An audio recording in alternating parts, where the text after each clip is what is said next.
I have a confession. I'm one of those people. The kind of girls who go to Starbucks and perch themselves at a table in the corner and spend the day there working. Now, in my defense, I don't sit there with a MacBook Air. I'm not a total cliche. I'm an artist and I do life drawings of things I see around the city. Never other people unless they ask or give consent, and sitting by a Starbucks window actually has a purpose. At least that's what I tell myself anyway, instead of just accepting that I'm on the cusp between millennial and Gen Z and a bit of a cliche of both. And during my almost daily visits to local Starbucks, I did notice a guy who kinda fit the cliche I'm insulting. He had an expensive, new-looking MacBook Pro, and he'd sit there throughout the day. Now, occasionally he'd type a sentence or two, often deleting and rewriting them, and then deleting them again, and then going to the barista to order another coffee. Sometimes he'd read these tattered old paperbacks, and I was thrilled to see that there wasn't a Jonathan Franzen, James Joyce, or Thomas Pynchon among them, although I would have given a Pynchon a maybe. Either way, it was clear that he was as much of a literary nerd as me, but like me, and unlike much of our generation, he wasn't pretending to read Ulysses or Gravity's Rainbow. And did you know, and I found this out from a Tinder date who was funny and honest, that some men crack the spines of their intellectual books to make it look like they've read them just to impress chicks. Now, I will admit, honestly, that did earn him a few more dates until he had to move out of state to look after a sick mom, and that kind of sucked. So back to Starbucks writer man, he was cute in a bookish, tousled blonde hair, slightly dad-bod way, i.e. exactly my type. Now, I'm not exactly shy, and if I'm attracted to a guy, then I won't make a secret of checking him out, but I also won't make the first move. I can't completely kill the age of chivalry for 8th wave feminism or whatever wave we're on now. Now anyway, I was pretty psyched and a little thrilled when I caught writer guy checking me out. I'd worn the most manic pixie dream girl outfit I could think of. A plaid skirt, a beret, and some blouse or other I forget. Yes, I know I'm a cliche.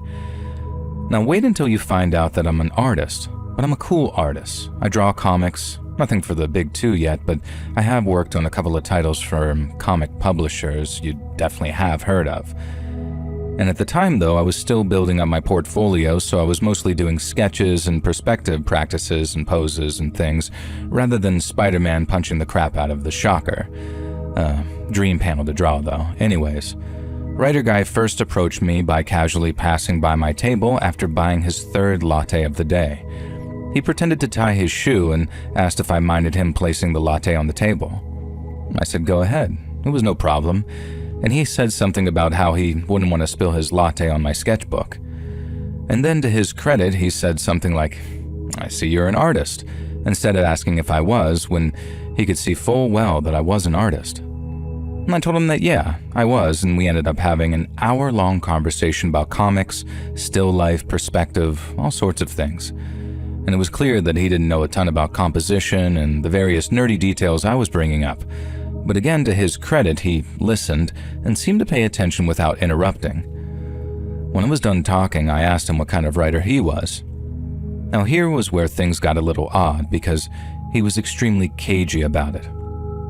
I tried to flirtily coax the details from him, but all I could discover was that he wrote a combination of fact and fiction, meddled with metafiction, and was settling on a style. Now over the next few weeks, we hung out every now and then at the coffee shop. Not for long, we both had work to do, but if we saw each other there, then we'd have a little chat. I appreciated that he wasn't the type of guy who'd make a note of my schedule and turn up exactly whenever I did. I don't know, I guess being terminally online left me on high alert for red flags. And yes, the Starbucks had free Wi-Fi, so I really was terminally online, and I just wasn't seeing any red flags at all. And it turns out that the reason that I wasn't seeing any small red flags was because the guy was just one giant walking, talking red flag, and I guess I was colorblind. Now the more we talked, the more we learned about each other, which thinking about it isn't true at all. We learned about each other's artistic ambitions, writing and drawing, and I asked him some things about his life. He was currently between salary jobs, living in his buddy's spare room trying to build a Twitch career in the evenings for if this writing thing didn't work out. And I remember him saying that he was a big fan of Moist Critical, and me telling him the word moist grossed me out, a word which he then used to tease me a lot.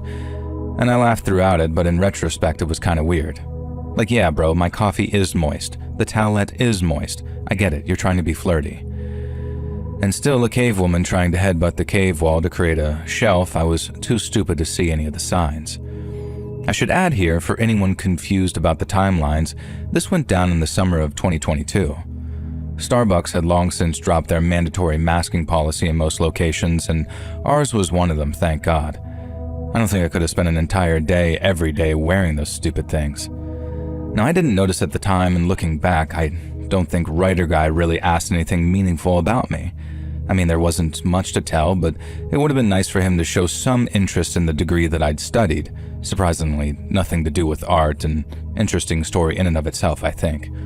Or what my family situation was, if I had siblings, one much older stepbrother and 3 sisters, one of whom at the time was basically an 18-year-old Karen.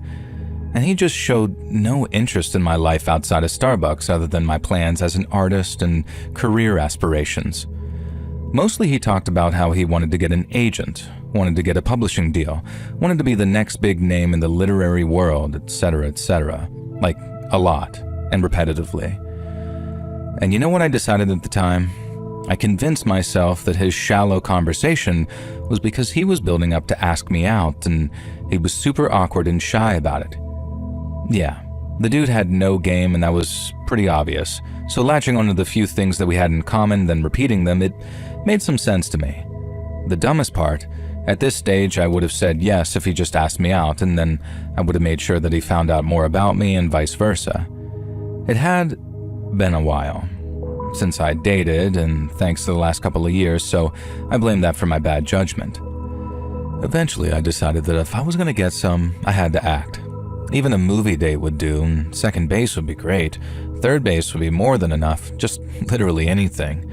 A date, a kiss, a modicum of interest from a guy who very clearly did find me attractive, considering how often I caught him checking me out. And I decided that the best way forward was to start being as flirty as I could with him without looking like a desperate, well, you know. And so one day, I had this great plan. Instead of buying our usual coffees from the counter so he'd see me come in, I drove through the drive-thru and bought our drinks that way. So when I entered the cafe, which thankfully didn't have a bell over the door, he wouldn't notice me as he sat writing facing my usual table, which was near the side window that looked out onto one particular street that I was fond of. I handled the door like a pro despite holding 2 coffees and crept up on Writer Guy. And the first thing I noticed was that there was actually text on the page. Now, maybe I'm the a-hole here because he always refused to tell me what he wrote because it wasn't ready, quote-unquote, but I couldn't help taking a peek before surprising him with the drinks. And what I saw made my jaw drop. And hey, I'm not a writer, so I'm not allowed to use dumb cliches like that, but I can't remember it word for word, obviously, but I do remember that he was writing in size 16 font or something ridiculous, which was extremely helpful. He was on chapter 5, and it began talking about how we'd established over the last chapters that by default, women are, well, words I can't really ask you to say on YouTube, and they're typically reserved for women of the night. And below that, he had written that he met a new girlfriend, and while she clearly was as loose as the others, she seemed to like him compared to other women. He had then written a screed about how, because he had me around his little finger, he could use my artistic talents to draw a comic he'd written, which would involve a character based on me who he could persuade to draw naked. Bonus points if I'd allow him to take reference photos. It was some kind of dramatically misguided pickup artist book coupled with an autobiography of how a loser like him had duped a hot chick like me. And I just stood there and read it all 3 times and then walked to the side of the table, placed his coffee down and told him that I bought this for him as a surprise. But that it turned out he was the one to surprise me. And at first he didn't understand what I meant until he saw me looking at the laptop screen. He slammed it closed and then started screaming that he hadn't given me permission to read his writing and that I was lacking the nuance and understanding to appreciate what he meant. and various other things. He basically dug himself a 6-foot hole. The barista, who I also knew through his boyfriend, was a physio trainer and came over and asked if everything was okay. And this writer guy screamed that everything was not okay. I had read his erotic fiction about me without his permission. Again, it was like he wanted to bury himself. And the barista told him that perhaps he'd better leave, while flexing his bicep in very much a type of I could throw you out if I wanted to, buddy type way. Now, writer guy snarked at him and then looked around frantically for something to do. He didn't want to just lose by leaving, and so he grabbed the coffee that I brought him and flung it against the Starbucks logo on the wall. And then, even more fired up, he screamed that I'd ruined everything. Shocking me and the barista, he grabbed up his expensive, new-looking MacBook Pro, I'm pretty sure it was a 16-inch too, and then flung it in anger against the tiled floor of that Starbucks. Now, this laptop exploded into these weird pieces of glass and plastic and keyboard keys and circuitry, you name it. And then the writer's guy's eyes widened as if realizing what he'd done, and then he charged out the door, actively beginning to sob. The barista asked me if I wanted to call the cops or anything, but I didn't think it was really worth it. I told him I didn't know the guy's actual name even, but the barista replied that he did, from credit card receipts. And that was a relief, at least, in case things did escalate, but I was pretty sure they wouldn't. Well, I was wrong. I took a couple of weeks break from visiting that Starbucks just because I didn't like the idea of him spying on me from another store or anything like that, but eventually I was like, screw it. I'm not having my favorite place ruined by that thing. And when I entered, imagine my utter surprise when I saw who was sitting at the table facing my usual seat. Writer guy. And I looked over to the barista, and it was a young girl, maybe just out of high school, and I guess maybe there was no way to warn the other baristas who'd been banned. No security footage or visual footage or anything. And I decided that screw it, I wasn't leaving. I walked up to the counter, ordered my usual, and then told the barista that she might want to watch out for the guy by the door. I said that I had a bad experience with him and he'd been aggressive. She told me the manager didn't actually allow permabans of customers unless the cops had been involved, which explained that. And she also told me, though, that she'd gotten serious creeper vibes from him and how he'd openly stare at her breasts when he talked to her and how he reached out to touch her name badge before she pulled away. And I felt so stupid. How had I ignored all these strange things just because I found him cute? How had I even found him cute in the first place? Not accounting for taste, I suppose, and I guess mine at the time was wannabe PUA who pretends to be a sensitive nice guy. Sadly, a common trope in later years. And as I was heading to my table, writer guy called me over. I contemplated ignoring him, and I knew he was only going to come over to my table if I did, so I walked over there and he immediately started apologizing, groveling and begging, tears in his eyes, all sorts of stuff, and then he started begging me if we could pick up where we left off, because he was certain that an erotic graphic novel featuring the both of us would be a huge seller. Well, that had escalated, and now apparently he evolved into the eroticism as well. I told him that in no uncertain terms was I his girlfriend, and I'd never been his girlfriend. I'd never be writing a graphic novel with him, and I never wanted to see him again. And he just sat there in silence for a moment, and a tiny part of me hoped that he was genuinely thinking about his actions. Instead, he reached out for the brand new looking MacBook Pro that he'd been writing on. And please just take it and leave it, I thought. And I swear down that he had bought a replacement MacBook Pro, although at least it looked like a 14-incher this time, and now he was snatching that up. Now surely he wasn't going to. And with some shriek of anger, basically a howl, he slammed this new MacBook Pro down onto the floor of that Starbucks. And once again, the ridiculously expensive laptop exploded in a shower of debris and electronic crap. And the guy just stood there, breathing heavily and furiously for a second, and I thought maybe he was going to attack me. And instead, suddenly, it was like all the rage dissipated from his body as he looked down at the second shattered MacBook Pro on the floor, and then he let out a scream and ran out the door. I can't be sure, and maybe this is just cruel, wishful thinking, but I'm sure I heard him yell, "Not again, Mom's gonna kill me," or something before the door swung shut. I wouldn't be surprised. Now this time I did get the cops involved, just so that they were able to get him permanently banned from that Starbucks. And it was easy enough for the cops to consider his actions for the destruction of property, even though it was his own property, since the laptops also damaged some of the tiles, so he got banned, and I avoided a living red flag, and I still get to visit my favorite coffee place. Only now, I'm drawing comics for writers whose names you probably haven't heard of and most definitely wouldn't treat me this way. And that's pretty sweet, all told, but the insanity that I experienced with that writer guy, holy crap. Maybe one day that could make for a comic book of its own. Maybe he was just on drugs.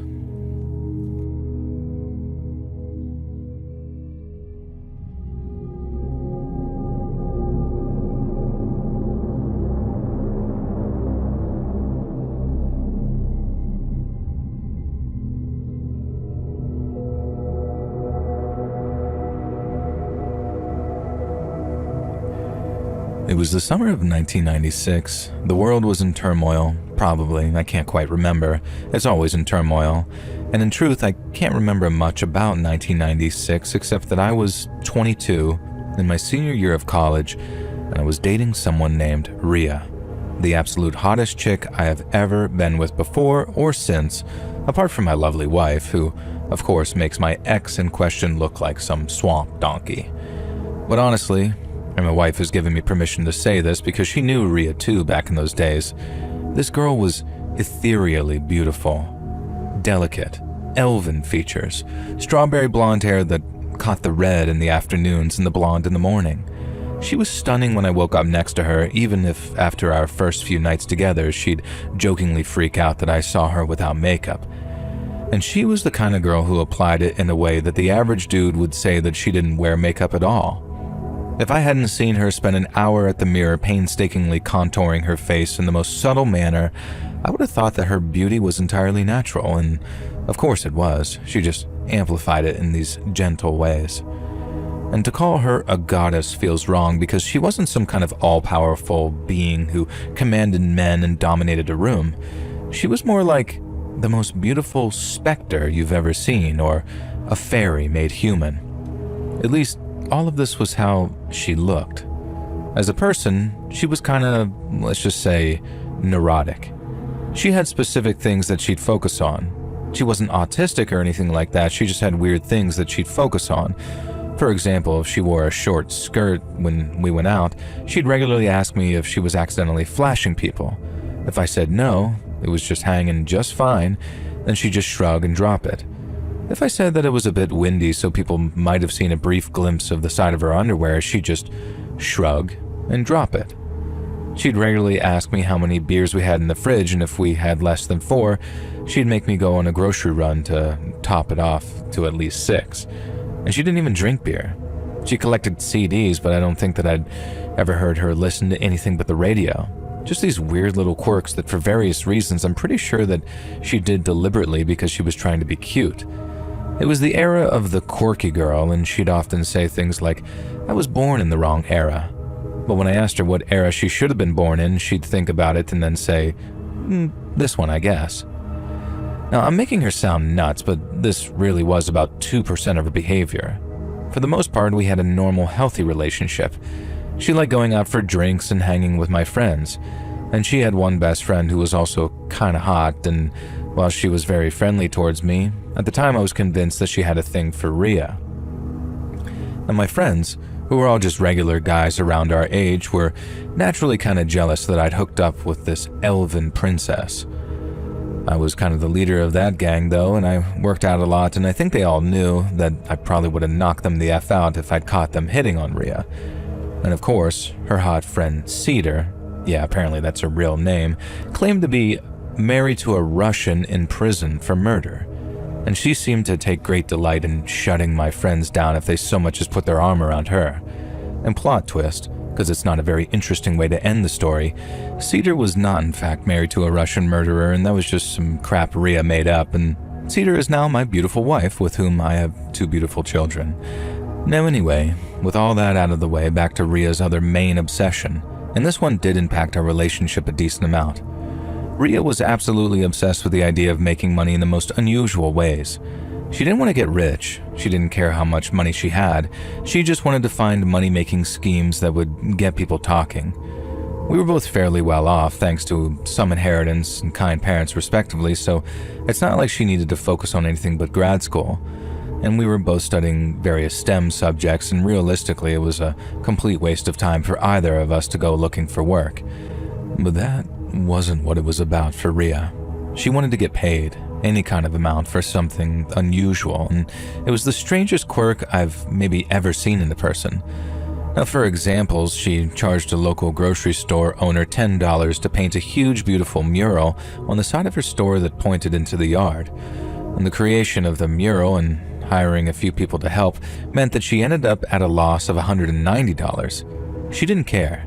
She'd been paid $10 to paint a mural in the city, which is something very few people could claim.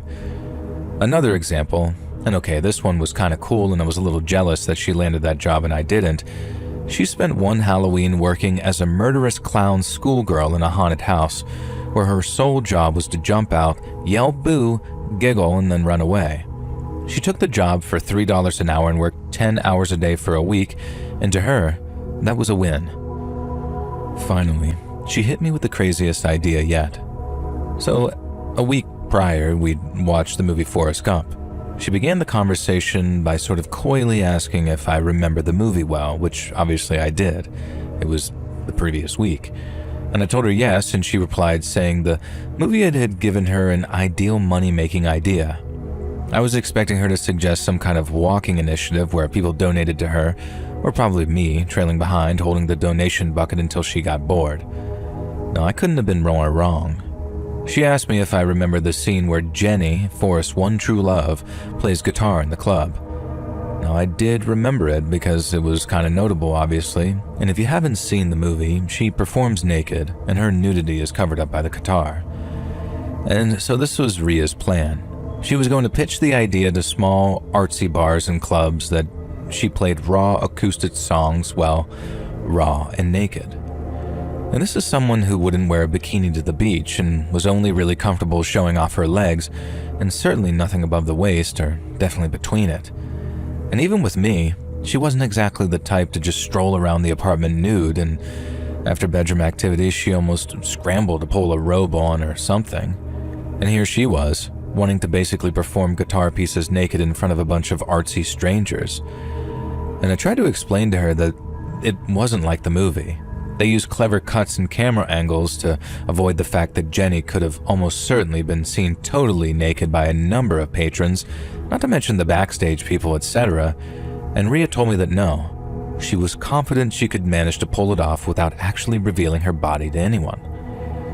And I decided to just leave that and move on to asking her about the performance itself. And it turns out that she'd never tried to attempt to learn the guitar. I could play the guitar pretty well, actually, to the point that I was in a pretty amateurish unsigned band. And so, of course, I was roped into teaching her guitar. But she was hopeless. We practiced and practiced and practiced, and even though I kept advising her that she was over-practicing and making things harder, she was having none of it. And eventually she could successfully strum a G chord and occasionally switch from a G to a shaky C and then back again. And Rhea decided that this was enough for now, and she was on track to become a guitarist. And besides, acoustic performances were meant to be raw and simplistic. I wasn't prepared to argue this, so I just asked her to let me hear her sing. And I imagined that at least she was one of those girls who sang in her hairbrush in the mirror, and given how beautiful her speaking voice was, I was at least expecting something. Imagine a cat being strangled. Now imagine a cat being strangled while having a cactus shoved where no cactus should go. The sound that cat made would be melodic compared to Rhea's singing. I genuinely couldn't even work out what song she was attempting, and when she told me it was Patti Smith's song with a title I most certainly can't say on YouTube, you could have knocked me down with a butterfly. She asked me if she was as good as she'd been told and if she was ready to sing in bars. And I had two choices here. I could let my girlfriend have the most embarrassing night of her life, or I could tell her the truth and take the heat for a day or so. And I opted for the latter. And Rhea absolutely lost it. I'd never seen her behave like this before, not even close. and she began shrieking, just these noises aimed at nobody in particular, running her hands through her hair like she was shampooing it. And that's when she told me that she'd booked her first gig for 2 weeks from then, and it was at the local open mic basement bar run by one of our friends that we knew. We knew everyone there. Our friends hung out there. My ex, who was on great terms with, was the bartender, and this basically meant that not only would our entire friendship group see my girlfriend nude, no matter how convinced she was that she could keep herself covered, it also meant that they'd hear her acting like an absolute mental patient while taking herself completely seriously. I considered the idea of trying to persuade her to present it as comedy, or maybe even anti-comedy, or freaking something that wouldn't end in an unmitigated disaster. And I begged her to cancel it, and before I could even react, she grabbed up my old acoustic guitar that we'd been using to learn and smashed it over my head. No, it knocked me unconscious probably for like 10 seconds, I think, and I'm lucky as hell that my head is apparently very hard because it caused the strings to snap instead of cutting too deep into my scalp. There was blood though, and splinters that were dangerously close to my eyes and lips. I carefully stood up, holding my head downwards to make sure that I didn't get wood in my eyes, and this means that I missed Ria's grand exit.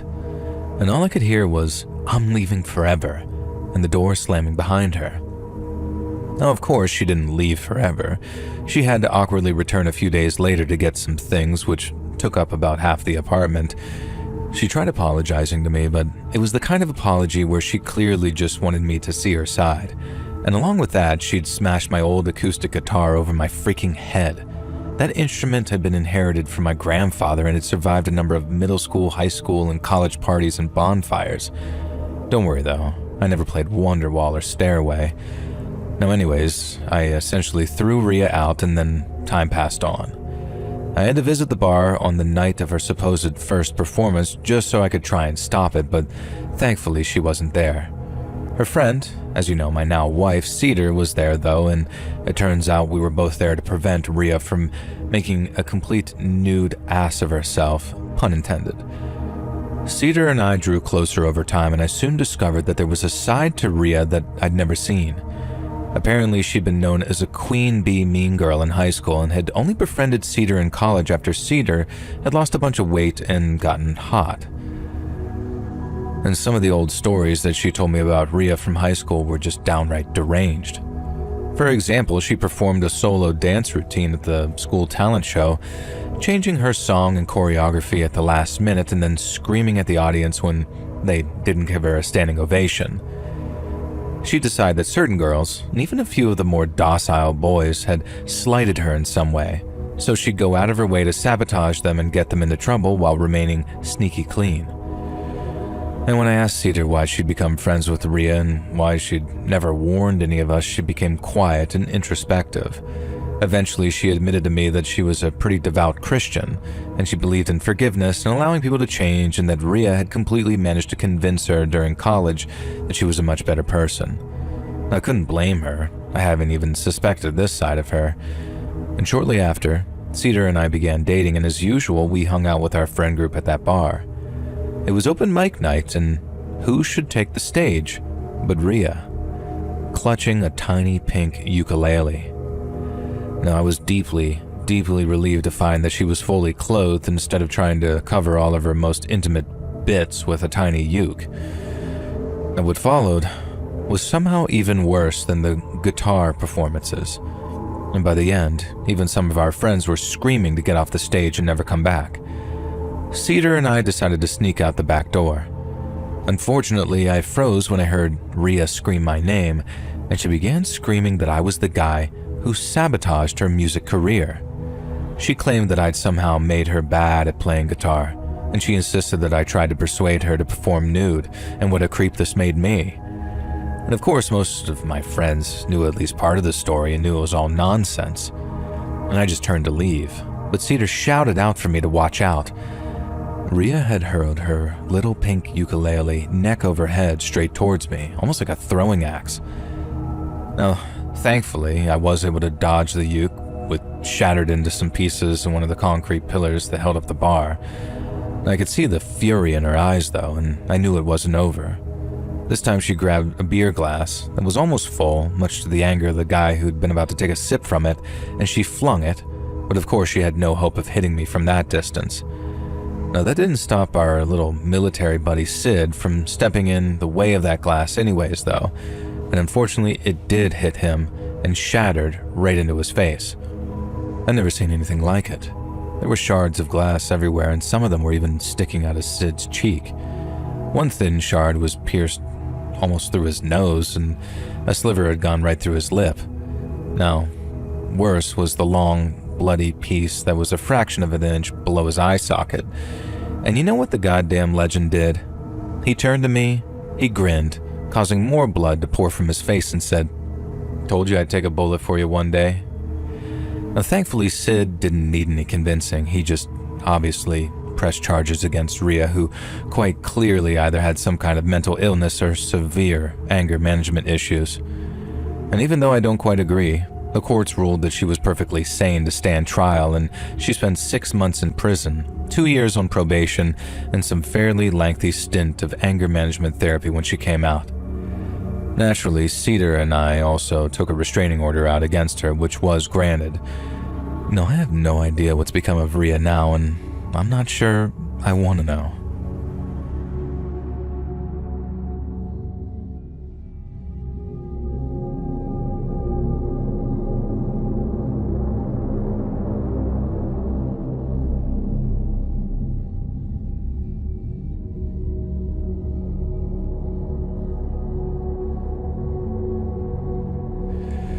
I'm a woman in my 20s, and I've been a long-time listener. I never had the guts to write this out before because I can't write to save my life, but I'll give it a go anyway. And you know what they say, you miss every shot you don't take. Now, I'm generally quite a mousy, quiet woman who keeps to herself. I work in a bookstore, and I like to listen to true crime podcasts, just like yours, and I watch Netflix. I'm really boring, and I'm not ashamed of that fact. I learned early on that excitement isn't always positive and isn't always what it's cracked up to be, and you can thank dear old mom and dad for that and the absolute pig-poo effort that they made in raising me. Thankfully, my older sister was there to make sure that I was always fed, cleaned, and that my clothes smelled at least relatively fresh. I love you, Audrey. I wouldn't have made it this far in life without you. Now, thankfully, this creepy story doesn't involve something terrible happening to my older sister, but it does once again show her looking out for her little brat kid sis. And when I was in middle school, I was the most awkward, gangly preteen you could possibly imagine.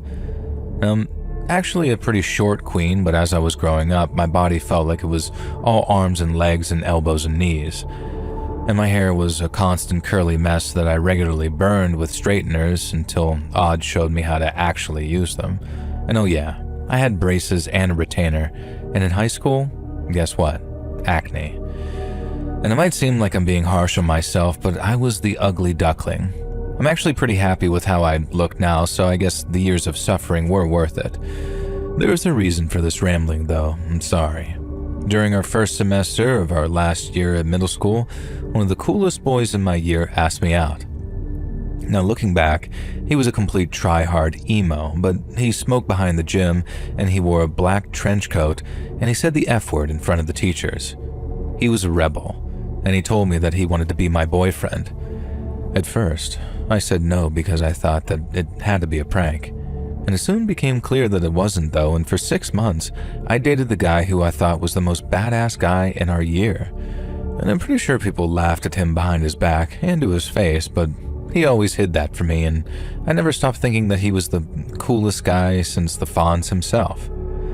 Anyway, my cool emo boyfriend was named, or at least nicknamed, Cheese. And he never would tell me why, but he seemed to like the nickname and was cool with me calling him Cheese, and so I did. And then one day, without any warning, he told me that he was leaving school after the weekend and moving to a different state because his father had been reassigned to the New York office.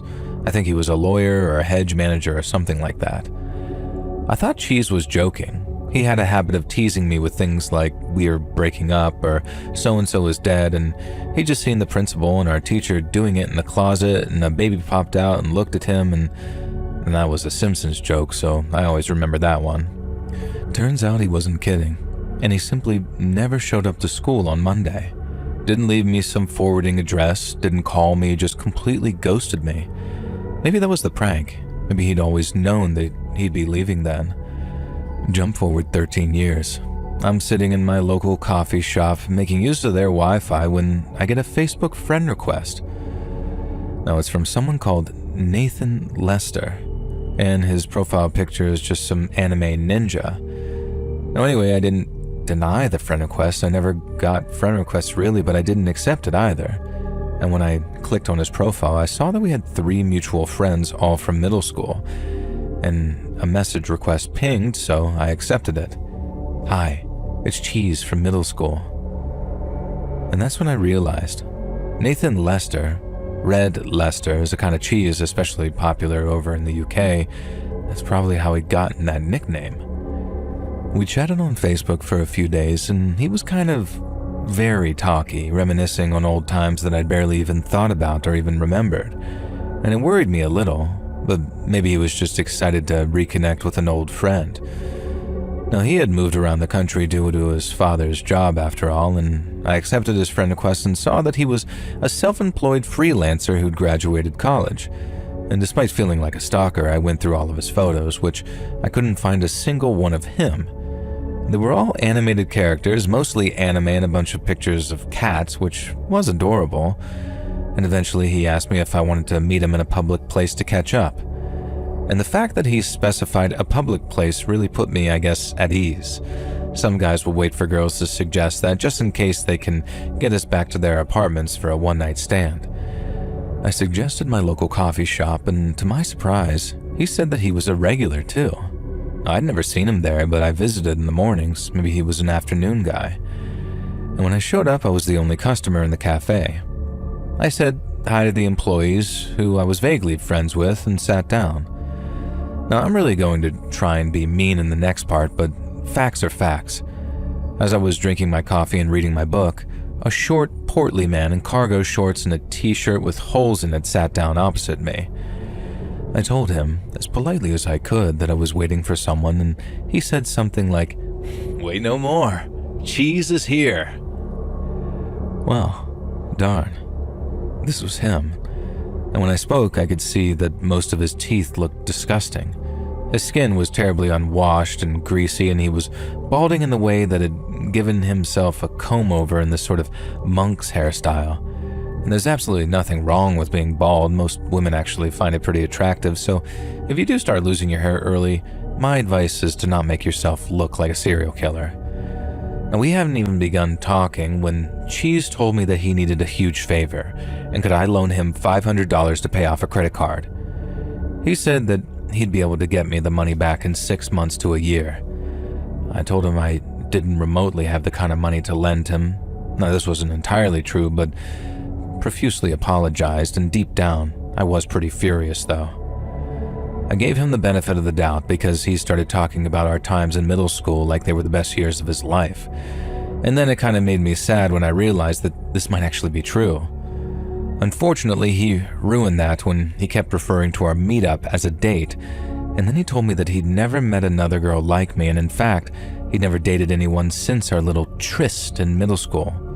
And believe it or not, we didn't even kiss, because I was the one for him, and we were destined to be together. Now, trying to be as pleasant as I could, I told him that I'd been under the impression that this was just a friendly catch-up. And then he asked if I'd dated anyone since him, which obviously yes, I had. And next came the, "Are you a virgin?" question. Oh my god, come on dude, I'm 25 and I just told you I had previous adult relationships. Do you really need to know if we did the deed? And here I lied and told him that I actually had a boyfriend now and that I didn't think that he'd be very happy with the way this meeting was going, so maybe I should just leave. He yelled something like, "Not if I leave first," and stormed out, leaving me with some bill for the various coffees and 3 expensive cakes that he'd ordered. As I was driving home, I called Audrey, or Officer Audrey as I teasingly called her, because, yeah, my older, protective sister had gone on to be a cop. And when I returned to my apartment, the ancient receptionist told me that a delivery man had taken a package up for me and then left. Now, this wasn't alarming by itself. I ordered from Amazon pretty often. and when I reached my hallway, I couldn't see any package on the ground though.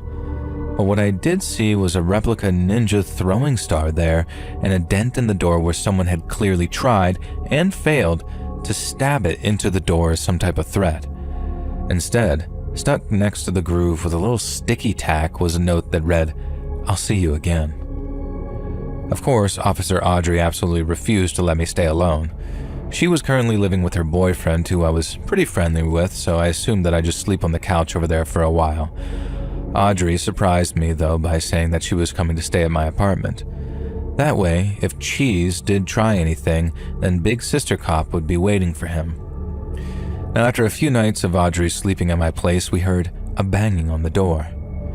It wasn't like a knocking, but a sound as if someone was trying to kick the door open. The door barely even shuddered, so the intruder wasn't exactly the most competent. Audrey called some of her on-duty buddies while I tried to listen through the door. Unfortunately, my apartment had been bust into during a SWAT raid before I moved in, and the door that they'd installed as a replacement didn't have a peephole. And sadly, I wasn't able to see whether this assailant was Cheese or if this was just some insane coincidence. Now, before I could really act, Audrey decided that she was bored of waiting for her backup and threw the door open inwards. Now, even though she shouldn't have because she was off duty, Audrey held up her gun. She didn't point it at the door kicker, she just held it up in that position that cops do. And it was Cheese at the door. All 300 sweaty, heavy-breathing pounds of him. And this wasn't my point of concern, though. My biggest concern was the large, thin sword that Cheese was holding over his shoulder like some kind of martial arts movie protagonist. Audrey shoved me out of the way, and Cheese brought that sword down hard on her shoulder.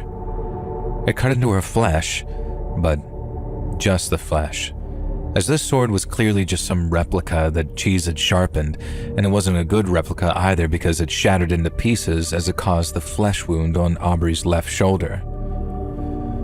But, oh hell, you don't attack a cop with a sword, especially when 3 of her unit buddies burst into the hallway and tased the absolute crap out of Cheese. But not to be crude, but I mean that literally, he did in fact defecate himself during the tasing. And later, Audrey told me that that's not really something that happens from being tased, so he must have just soiled himself in fear from being charged by multiple cops and the realization that he just shattered his probably most expensive replica sword against a 4th cop's shoulder. The cops took Cheese in, and while Audrey tried to tell me about the night he spent in the cell, I didn't really want to hear it. I kind of felt bad for the guy because there was something clearly wrong with his head. And the way me and Aud had grown up, our horrible trailer park mother and her string of drug dealer boyfriends, I know that sometimes while you can come out the other side a better person, there are other times where you end up broken. And that's exactly what Cheese's lawyers managed to argue. He wasn't of sound mind and he wasn't fit to stand trial. His living conditions were almost untenable and he was deemed a vulnerable individual. And as such, it was ruled that he wasn't fit to stand trial and instead spent an unknown amount of time in some mental health facility. Now, this wasn't years ago, so for all I know, he's still there. It was sad that he suffered, but I'm still a tiny bit skeptical that he had zero responsibility for his actions. Up until our very last encounter, he seemed to know what he was doing and what his plans were. And the only plus side to the whole thing was that Audrey gets to tell people that she was sliced by a samurai sword. And if people ask me to share a fun fact about myself, I tell them that I once dated an evil ninja.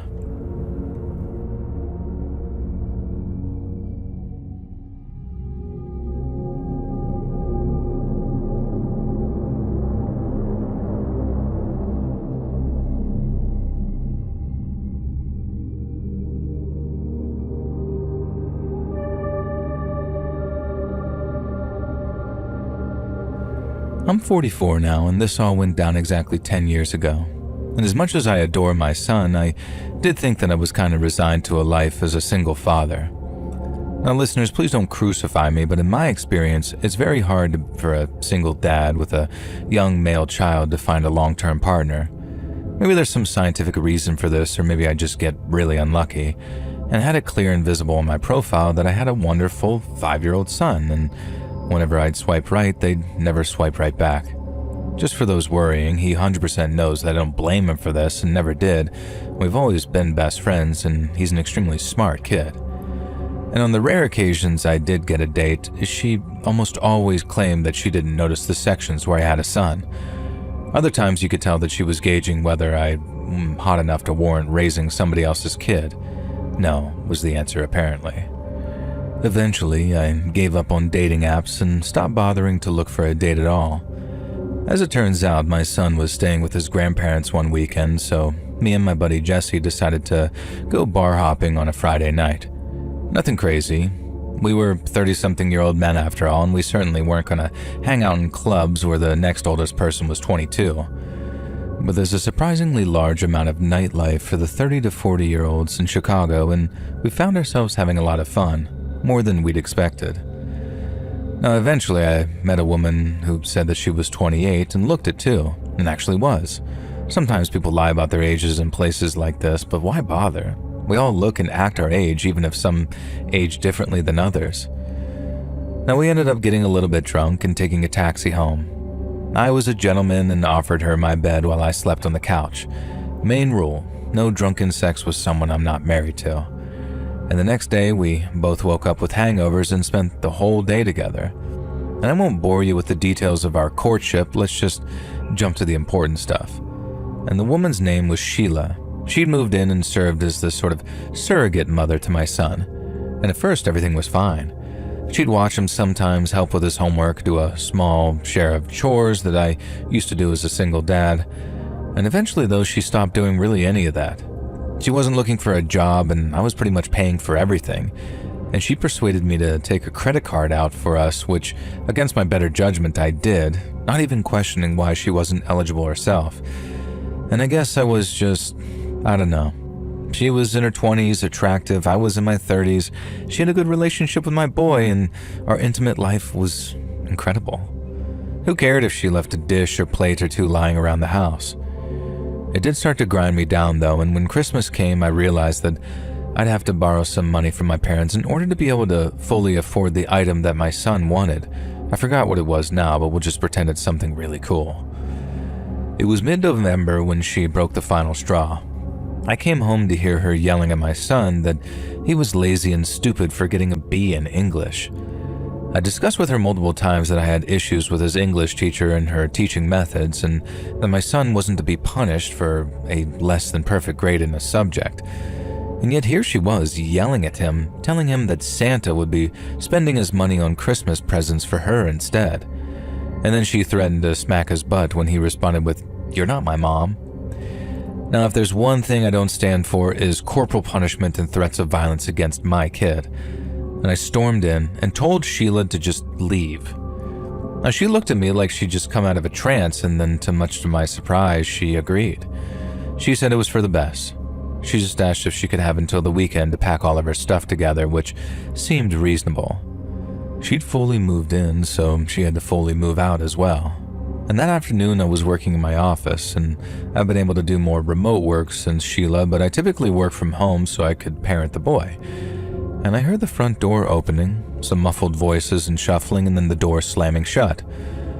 Eventually, I ended the call I was on and made it out into the apartment and saw it was empty and ran into the parking lot.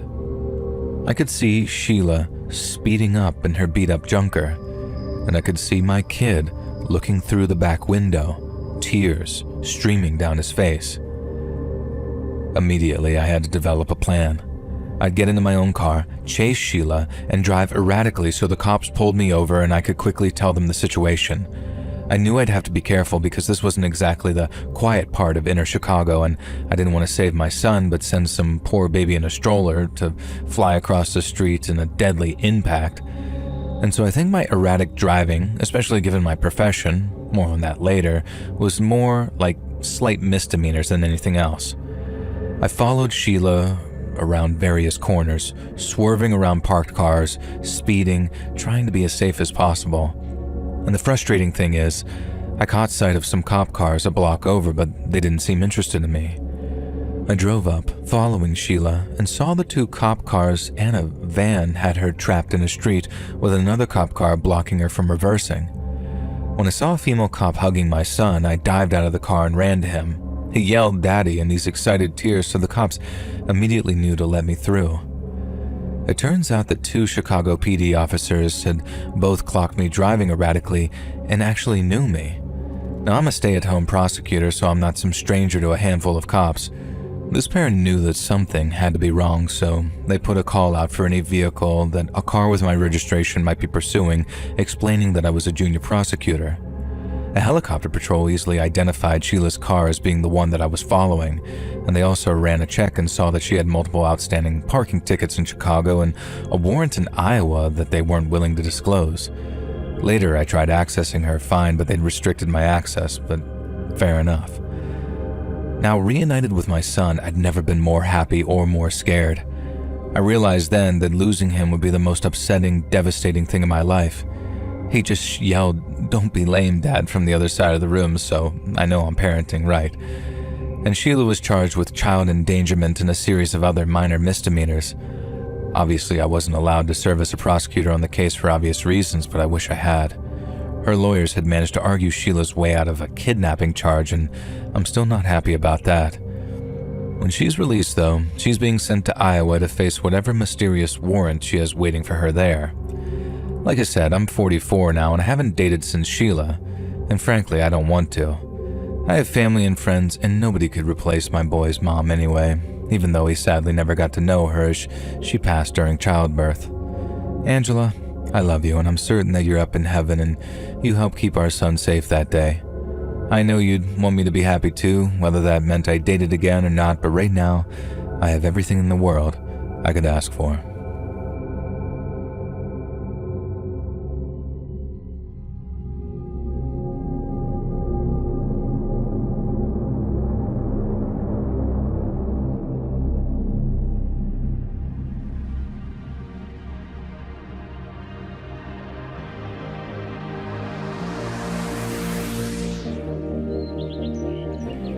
Hey friends, thanks for listening.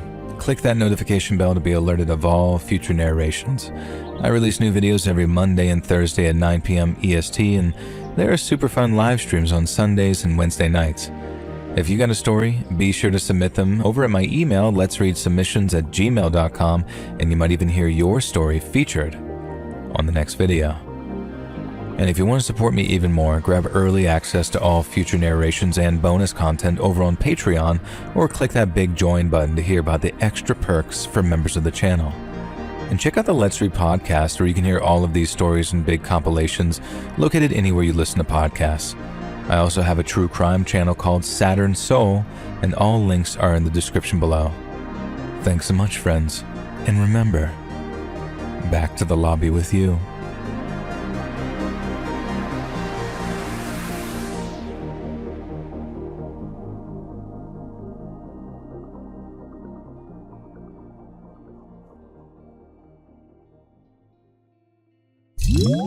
Hear all these stories anywhere you listen to podcasts on the Let's Read podcast.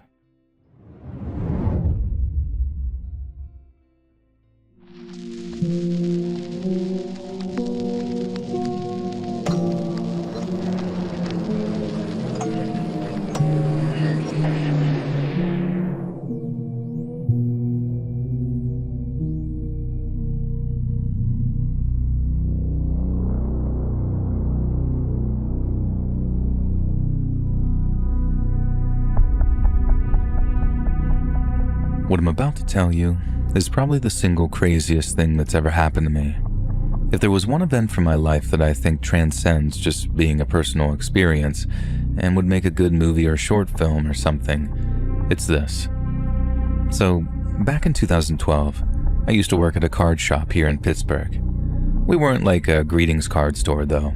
We bought and sold trading card games, or TCGs. I'm talking about things like Pokemon cards, Yu-Gi-Oh!, Magic the Gathering, stuff like that. As part of our jobs, we were very active in online message boards related to various trading card games, especially when it came to buying, selling, and trading threads. We did a lot of business using those message boards, and they were also where we got all our news regarding updates and new releases for the various TCGs that we dealt in. And so, one day, I roll into the shop to find my boss and a coworker sat in the office in just complete silence. They were just staring at the office's computer screen, all this wall of text that had been posted on one of the TCG message boards. And when I asked them what the deal was, they gave me the TLDR. One of the largest collections of Yu-Gi-Oh cards in the entire United States had been stolen from its owner. And according to the post on the message board, the robbery itself had been absolutely terrible. 2 guys in ski masks broke into the collector's house, tied him up at gunpoint, and then tortured him until he gave up his cards. The collector had all of his rarest and most valuable cards locked up in a safe and had his less valuable collection on display. But then instead of just grabbing binders full of cards, the robbers seemed to know that the more valuable ones would be locked away somewhere, almost like they had inside knowledge of this collector's habits. The guy ended up in the hospital and had to have an emergency transfusion from all the blood that he'd lost. I think he tried to hold out and talk them into taking the less valuable cards or something, but they knew that they just had to burn him or cut him a little more and he'd eventually give up the goods. And they were right too. The message board post went on to say that literally thousands of dollars worth of cards had been stolen from this guy and basically warned every collector and dealer on the East Coast to watch their backs and be on the lookout for this dude's stolen collection. As you can imagine, we were all pretty shocked. I mean, it's actually not all that uncommon for thefts to occur in the TCG community. We just never heard of anything on that kind of scale.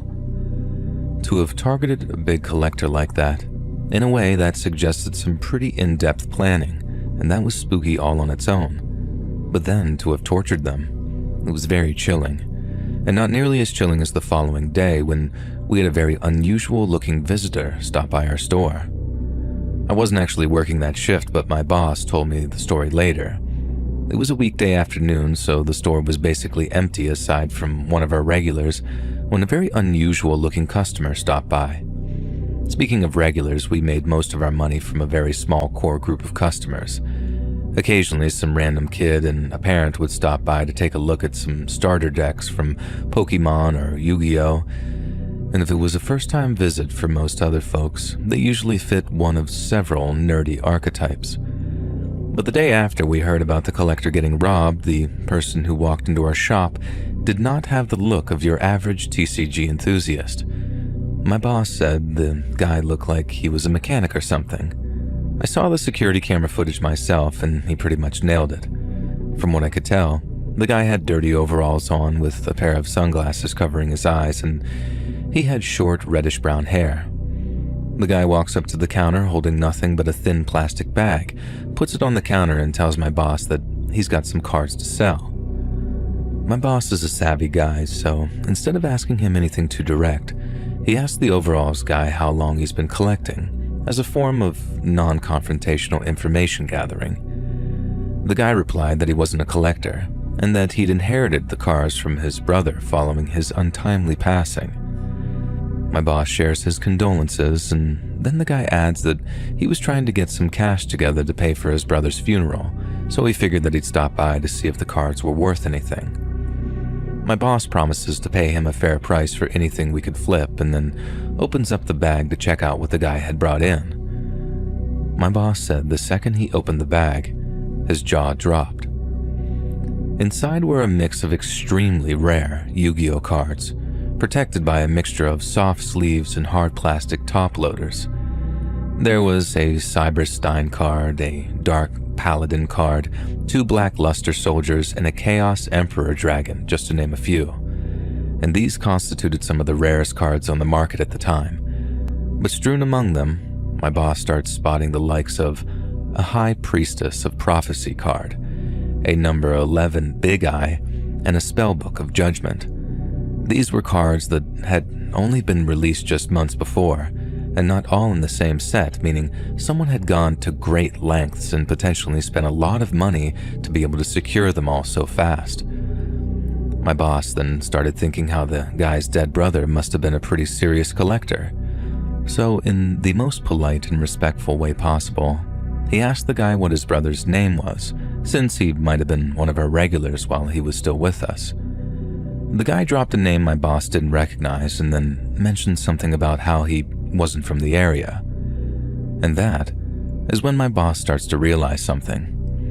The Yu-Gi-Oh collector that had been robbed just the previous week lived across state lines in Ohio, somewhere outside of Cleveland, I think, but don't quote me on that.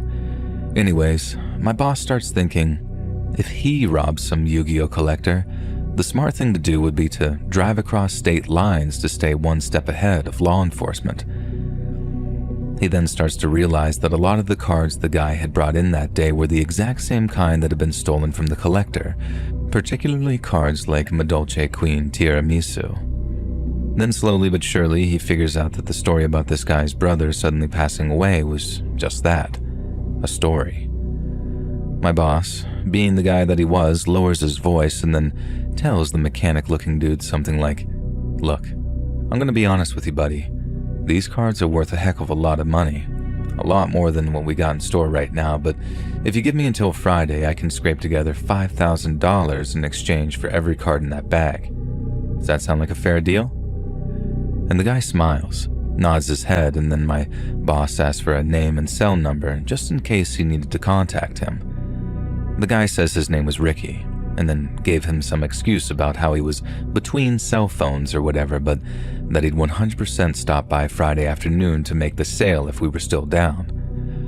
My boss then shakes the guy's hand, kind of jokingly makes him a promise to come back on the Friday, and then watches him walk out of the shop. He said the next few minutes were pretty surreal. He went back to his computer and reread the post about the collector getting robbed, which I think was written by one of this dude's Yu-Gi-Oh buddies since the collector himself was in the hospital. I saw that big wall of text for myself, and I also saw how it included a pretty comprehensive list of what had been stolen. Presumably, it had already been put together for the benefit of the cops, but it also meant my boss could check the list to make sure it all lined up with what was in the bag.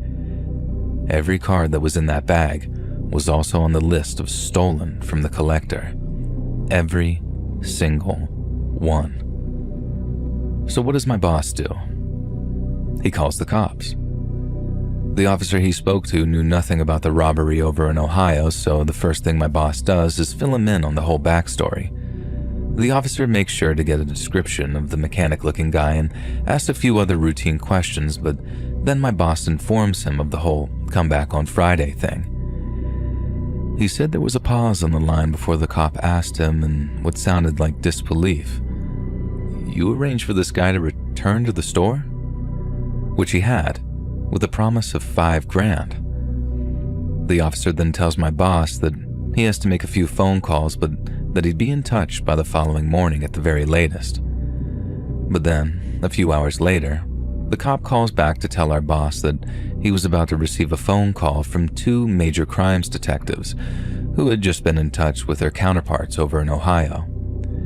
Basically, our store was about to become the center of an interstate sting operation, and so as not to blow the cops' cover, we had to go over a few things with them so we could play our part correctly.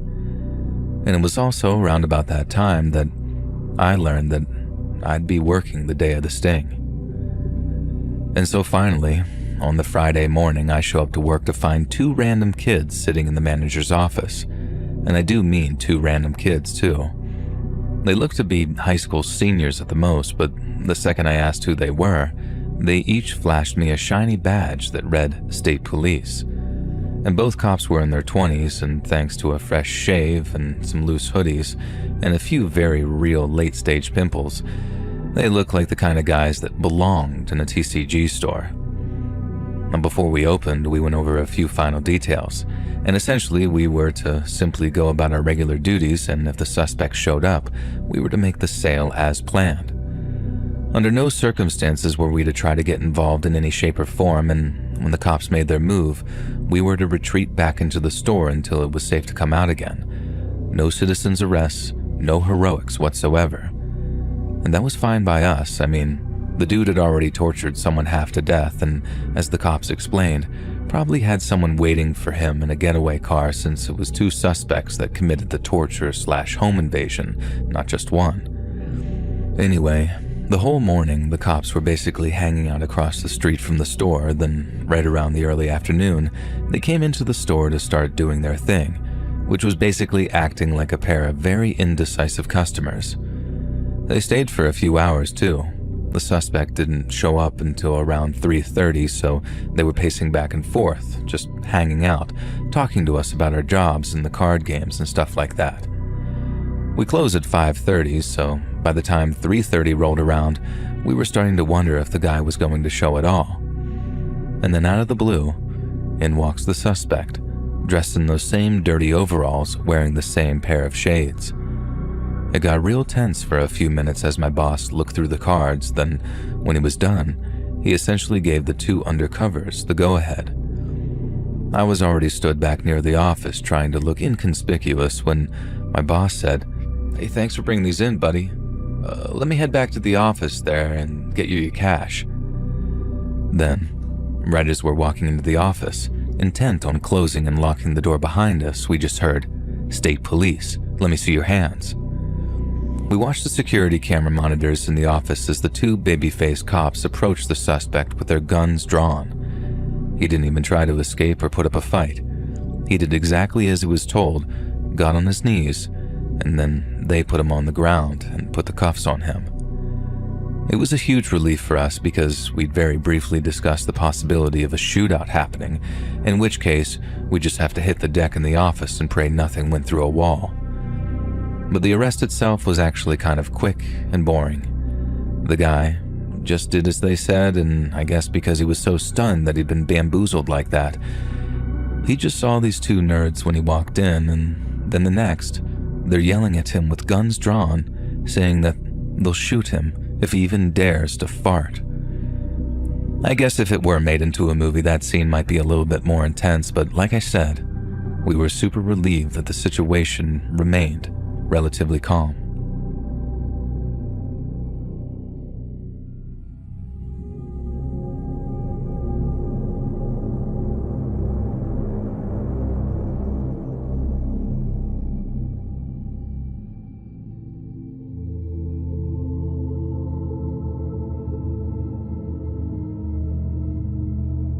Back in 2014, my family and I moved out of Manhattan and up near this little place called Batavia, which is about halfway between Rochester and Buffalo. I'm not going to bore you with all the details of the move, just the one most relevant to the story, and that's how the worst part about moving was losing my bar. So I went to the same place to watch them Yankees for over 8 years, so not being able to stop by whenever I wanted felt like losing a limb. I could drive into the city, maybe take the train if I wanted to visit and have a few beers, but what I really needed to do was find a new booze trap for me to watch sports at, and one that was within walking distance. I ended up having to settle on cycling distance instead, which ended up me riding home drunk more than a few times, but in the end, I found this little place called Johnny's Bar that I could ride out to, with all the same local spot feels my old bar had, just with much cheaper beer. And who needs familiar faces when you got 3 bottles of Bud? Now anyways, I start heading over to this place on game nights just to check it out. The first couple of times were kind of awkward. The people in Johnny's weren't rude, just a little insular, I guess. So it took a few visits for them to really warm up to me. I think Johnny saw the same 6 faces night in and night out for the better part of 2 decades, and one of these faces was at the end of the bar there almost every single time I visited. I didn't really notice just how frequently this guy was there until one Wednesday afternoon when I took a half day at work after a fight with the old ball and chain there. It wasn't anything too vicious, and we kissed and made up by bedtime, but after slamming the phone down on her at work, I took that half day, then rode my bike over to Johnny's to get a beer. And there he was, propping up at the end of the bar, the only other guy in the place. And he's skinny as a rake, balding a little on top with gin blossoms all over his nose and cheeks, and all he's doing is sitting there, a glass of liquor in front of him, watching the ash of his butt slowly burn down. And I didn't say anything to him at first, just said hi to the bartender and ordered a beer, and then seeing as it's the great unifier, got to talking about how the wife was giving me grief back at home. And then while I'm doing that, I start trying to get our quiet, skinny friend into the conversation. I guess I'm gregarious like that, not wanting to make anyone feel left out, but almost the second after I turn to the guy to basically be like, "Women, am I right, buddy?" The bartender very subtly raises a hand and shakes his head, as if to say, "Don't bother." I didn't want to offend the guy or anything, so I offered up a little apology to the bartender, just by way of politeness, and then carried on the conversation with him alone. At one point, the bartender goes over to the skinny guy, pours him another liquor, and then, a second after turning his back, the skinny guy downs the drink and then just says, "Another one," in a way that was so flat it kind of came off as rude. I figured Skinny and the bartender must have known each other pretty goddamn well if he'd take that kind of talk without comment. And that, or something really crappy had just happened to this guy, which was why I'd been told to leave him alone. The bartender then walks back over to him, but instead of pouring him another drink, he puts the whole bottle in front of him and says that he'll just add whatever he drinks to his tab. The Skinny returns a nod and thanks, and then, over the half hour or so, he finishes the whole bottle, then almost falls off of his stool when it came time to leave. He's only just about made it out the door before he sort of steadied himself and took a deep breath and started off down the grass verge towards wherever he lived at. I waited until the guy was 100% out of listening range, and then I asked the bartender a question in about as diplomatic a fashion as possible, and that question being, what the hell is that guy's problem? The bartender sighed and then just stared off at nothing for a second like he was weighing up whether or not to tell me. But I think in reality it was more like he was wondering how much he should tell me. And I guess he settled on this. The skinny drunk at the end of the bar, whose name I don't really want to give away, used to be an undercover cop. As soon as the bartender said that, I thought to myself, well, that explains that. I mean, the guy had probably been in some pretty hairy situations, right? We've all seen the movies. Probably had to do a few bumps of blow with a gun in his face or something, terrified his targets or going to find the wire strapped to his ballsack. But no, this guy wasn't that kind of undercover. He never dressed up or worked on his character like some kind of crazy method actor. He did all of his undercover work from the comfort of some air-conditioned office over in Albany. He didn't physically infiltrate any of the groups that he'd helped bring down. Instead, he did it online. I kind of went from thinking, well, that explains the hardcore day drinking, to how does this guy have advanced PTSD from sending a few emails? But that right there, ladies and gentlemen, demonstrates the sheer vastness of my own ignorance. Because our former undercover cop wasn't busting dorm room pot dealers at NYU or Columbia. No, his job was to infiltrate online pedo rings by posing as someone who shared their disgusting inclinations. From what the bartender said, and to be fair, I've heard this a few places too, undercovers are only supposed to be on the front line for a limited amount of time, what with it being such a high-stress position. Every couple of months you swap your team out for a fresh one and let the spent one rest up and decompress so they're ready to do it all over again. But then, when it came to all the online creepy stuff, things worked slightly different. In regular undercover work, you can't overuse your assets. You can't have one guy who was some meth-slinging biker 5 minutes ago pop up as some mafia associate in the same city just a few weeks later. A lot of the time, when an undercover operation finishes up, you can't use the same people again, especially once criminals start figuring out that there was a rat that they should have been smelling. Only with the online stuff, if your undercover had to burn a profile, they can make up another one in a matter of minutes. Definitely not a cop 69 became swear I'm not 50420, and then we're back on the job cracking into all those evil websites and bringing them down. They still arrested their guys every so often, but it wasn't like they needed to constantly cycle officers around to maintain their covers. And on top of that skinny barfly there was relentless. I don't know if he had some kind of savior complex or if he just knew how good at his job he was, but time and time again, Skinny refuses to go on leave or take any kind of break. He goes back into the meat grinder over and over, boom, boom, boom, uncovering these freaks left and right through gaining their trust, maybe even their friendship, and then getting them to share any material that they had stashed away. Getting them to admit that they were pedos wasn't enough either. You can't just arrest and throw someone in jail just because they said something gross, or at least things don't work that way as far as I know. To get an arrest and a conviction, Skinny had to convince these guys to send them whatever child exploitation pictures they had, and he had to actually look at all this stuff too to make sure it was legitimate, and then another bunch of cops went about tracking down both the victims and the perps. And so, that was Skinny's job, seeing those pictures and talking to those guys, and he did it for years, taking only the odd piece of vacation time here and there so he didn't completely burn himself out. And I guess he was obsessed, but then who wouldn't be? You're taking these scumbags out. But there's still just so many more of them, and every day you take off is one that they're free to carry on doing all their evilness. And I'm not saying I know exactly what this guy was thinking, but that's just my best guess at why he works so relentlessly. And then one day, I guess things just got the better of old Skinny there, and he turns in his badge and just vanishes off the face of the earth. It wasn't actually Skinny who told the bartender all that stuff about him either. Apparently he just showed up one day, ordered himself a drink, and then kept on knocking him back until the cows came home. Next day he shows up, does the same thing all over again. And then aside from the odd vacation that he gave his liver, that guy was in there almost every day, day in and day out, doing his respectable impression of Nicolas Cage in that Leaving Las Vegas movie. You know the one, where the guy drinks himself half to death before someone pulls him out of it. Now anyway, several months go by, and then some stranger comes into Johnny's bar with a picture of Skinny, asking if anyone's seen him.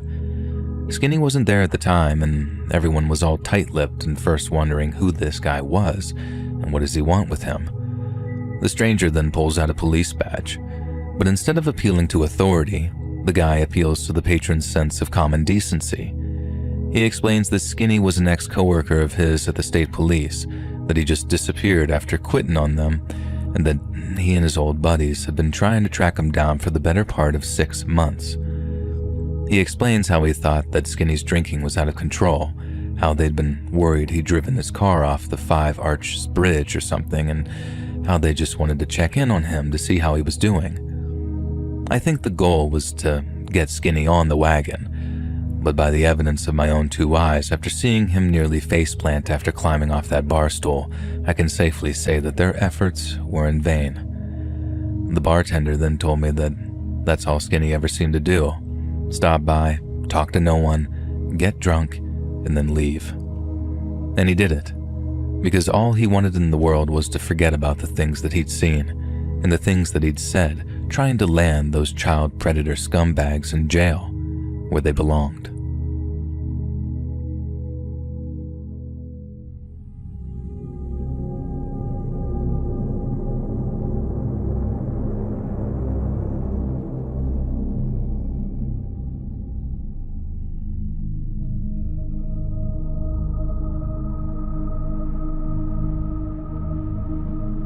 I was born in Edgewick, which is an area in the English city of Coventry, and I grew up in the 1970s.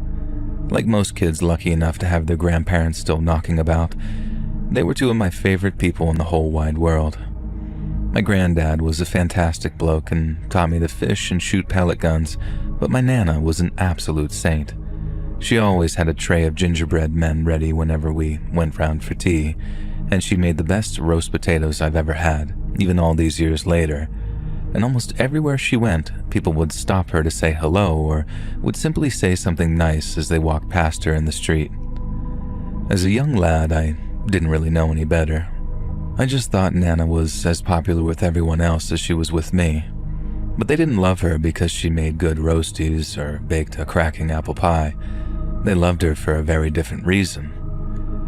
As I learned later on in life, my Nana was a popular and rather famous figure in Coventry because she served as an air raid warden during the Second World War.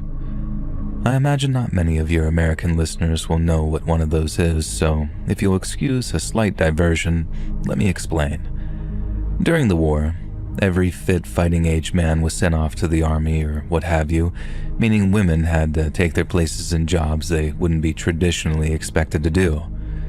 You had lady police officers, firewomen, ladies digging through the rubble of bomb sites and helping to rebuild essential infrastructure. And in the case of my Nana, you had lady air raid wardens too. When German aeroplanes started dropping bombs on us, the air raid wardens would go around to make sure everyone was in their shelters. They also went round to make sure no lights were showing, as they did these full citywide blackouts back then to confuse German bombers. So if there were a crack in your curtains and your warden could see light coming from inside, they'd bang on the windows so hard that the glass would almost break, and that was your warning for the night. Anyway, that's what Nana did. Walked around all night making sure everyone stayed blacked out and all that. And anyway, one night Nana's doing her rounds when she hears a scream coming from a good few streets away. As you can imagine, the blackouts meant that the nights back then were deathly quiet, so Nana could hear the scream from quite a distance away. As she was running to investigate, she bumped into another air raid warden, a bloke this time, and as they reached the area they suspected the scream to have come from, they started looking around to locate the source of it. Minutes later, they find her, a young woman, stabbed almost to death in an alleyway. The young woman was rushed to the hospital and she survived her wounds, but everyone agreed that she'd been very, very fortunate to do so. She claimed her attacker had been a very nondescript working-class gentleman wearing an overcoat and cap. They also discovered that the woman was a prostitute, or rather, she wouldn't admit to being one, but there was very little other reason why a woman would be all dressed up and out on her own like that, especially when there was a bloody war going on. She was never about to admit it though, not even so much as to avoid arrest either because of the deep shame associated with it. But that being said, she wasn't the only one who attempted to defy the blackout regulations to ply her trade, and they ended up paying a very similar price. A few nights later, and Nana wasn't there to hear it happening this time, but another young lady was attacked in roughly that same area, just too far for Nana to hear it on her rounds. Again, the woman was suspected to be a prostitute, but sadly, she wasn't as fortunate as the first young lady. Her attacker seemed to have learned a lot from that first attempt, and on his second, he very literally went for the jugular. When all was said and done, the air raid wardens were scared that they had a sort of Coventry version of Jack the Ripper on their hands, and the timing of it was just bloody awful as well. The Germans were raining bombs from the sky, and as grim as it was, that brought a real sense of togetherness to the people suffering from it. So to think this bloke was, how to put it, battling against his own team in the middle of a war, it put the absolute fear of God into people. People said he was a German agent, some commando sent over to terrorize the people. He wasn't that at all, as it turned out, but it gives you an idea of how frightened people were. Anyway, this carries on for a few more weeks until in the end, there were no more prostitutes walking the streets at all after sundown. But then, the psycho still wanted to satisfy his thirst for blood, so after having no luck on one of his hunts, he tries to break into the home of a woman he believed to be alone. Thankfully, the woman wasn't alone, as her husband was in the bath upstairs, and he chased the attacker away without a stitch of clothing on him, which probably added to the shock factor and scared the attacker off. The fact that no one was hurt was no doubt a good thing, but it was a very thin silver lining to a very dark sort of cloud, because if this blackout ripper, as the people have taken to calling him, was willing to break into houses to find a victim, that it wasn't just prostitutes that were in danger. No one was safe. As you can imagine, people weren't happy. They thought the police should have caught the bloke after the first attack, but they'd let him commit 2 or 3 more attacks before he finally went for someone minding their own business in their own home. They were outraged, saying it never should have gotten that far in the first place, and they raised such a fuss that the local superintendent promised to beef up local patrols and hire more air raid wardens to watch the streets. But then, that was no good, was it? The police couldn't very well neglect other areas of the city for a prolonged period of time, and the Blackout Ripper avoided officers and wardens like the plague. And what's even worse, they couldn't let lady officers or patrol women out on their own, so they had to double up for safety, meaning even though they'd brought in help from other areas of Coventry, it still wasn't enough to cover all the necessary ground. Then that night, when the patrols were supposed to be boosted and everything was supposed to be fine again, the Blackout Ripper struck again. Some of the prostitutes who had gotten word of the boosted patrols had decided to take their chances out in the street again, and for one of them, that proved a deadly mistake. That night's murder was the most savage yet, and it seemed only a matter of time before the Ripper decided to go kicking down doors again. Something had to be done, or rather, someone had to come up with a plan. And that's when my dear old Nana suggested something incredibly brave. That she would pose as a prostitute, to bait the man into trying to attack her, at which point she could blow very hard on a whistle to summon officers who would be waiting nearby. And you read that right, by the way. They didn't give her a gun, or a club, or anything else she could use to actually defend herself. The police gave her a tiny tin whistle, and then basically told her, "Off you pop, go and catch us a murderer." I think it might have been a bit more of a sophisticated operation than that, but I remember feeling an acute sense of outrage when I found out that they wouldn't give her any kind of weapon. Granted, not even the police were armed with guns at the time, and British police still patrol mostly unarmed, not counting your taser, baton, and CS spray, but back then, they had even less to work with if they wanted to subdue a criminal. But then, the officers standing by to catch the Blackout Ripper would be armed with batons. Nana had nothing but her wits, that bloody whistle, and a will to catch the monster that had been preying on the good people of Edgewick. And so one night, Nana makes her way down to the local police station to go over the plan one last time before heading off into the night. Then, down at the station, she dolls herself up in all her finest glad rags, slaps on a load of war paint, makeup that is, and then once all the officers are in their various hiding places, off she goes towards the Cap Martin Road, which was where she'd first posed as bait. She said she was walking up and down for hours, heels clacking on the pavement, but she didn't see so much as a soul, and after a while, Nana started to think that they wouldn't have any luck. Finally, she turned down the back street between Cheverell Avenue and Grandmouth Road and took a little wander down that, not realizing it was a dead end. She then turns back, only to see someone blocking her exit.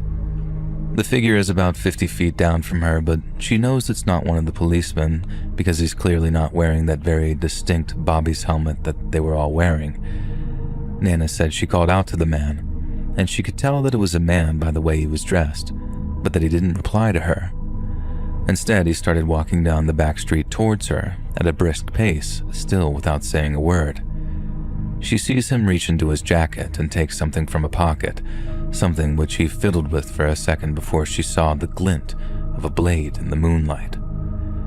Nana's hand went straight for her pocket, straight for that little whistle she'd been given. She knew that there were policemen just a street or two away, so blowing the whistle would have them there in seconds. But as she pulled it from her pocket, the tiny tin whistle got caught on a brass button and it slipped from her grasp. She thought she'd had it. There was no finding that whistle before the bloke reached her, but she's also sort of instinctually kneeled down to grab it back up off the floor. She said she was frozen in terror for a moment, convinced that she was about to die, when suddenly this wave of defiance rose up in her, and she whipped off one of her shoes and brandished it like a weapon. Nana said this Ripper laughed and asked her, "What are you planning on doing with that?" But in reply, she told him, and she didn't just say this either, she barked it so loud that people streets away heard her. "My name is Warden Eileen Topsbury, and you're bloody well under arrest." That got another laugh from the bloke, and that one a little bit more nervous than the first, and then Nana started screaming something equally loud, things like, "I'll have your bloody eye out with this heel if you come near me." And maybe that was a bit more fight than he was used to. But just for a moment, the Ripper hesitated, and the next thing Nana knows, she can see two bobbies coming bombing it around the corner at full pelt, shouting, "Oi, you! Stop where you are!" In that moment, Nana went from behind trapped in the back street with the blackout Ripper to having successfully trapped him in with 2 approaching officers. The stroke of bad luck turned into a stroke of good luck in a matter of a few moments, and it's a bloody good job too. My mom hadn't been born yet, so if Nana was murdered, there's no mom, no me, and none of my kids either. Since he knew he was boxed in, the Ripper tried to scale a wall to get away, but it was too late for him. The 2 bobbies grabbed him by the leg, brought him down, and then beat the living shite out of him before they dragged him off to the police station. After that, Nana was a hero. We still got the newspaper clipping from that time too, and she was intensely proud of them, right up until the day she passed away. She was a bit loopy towards the end too, started losing her memory and all of that, but she never, ever forgot the night that she saved Edgewick from the blackout Ripper.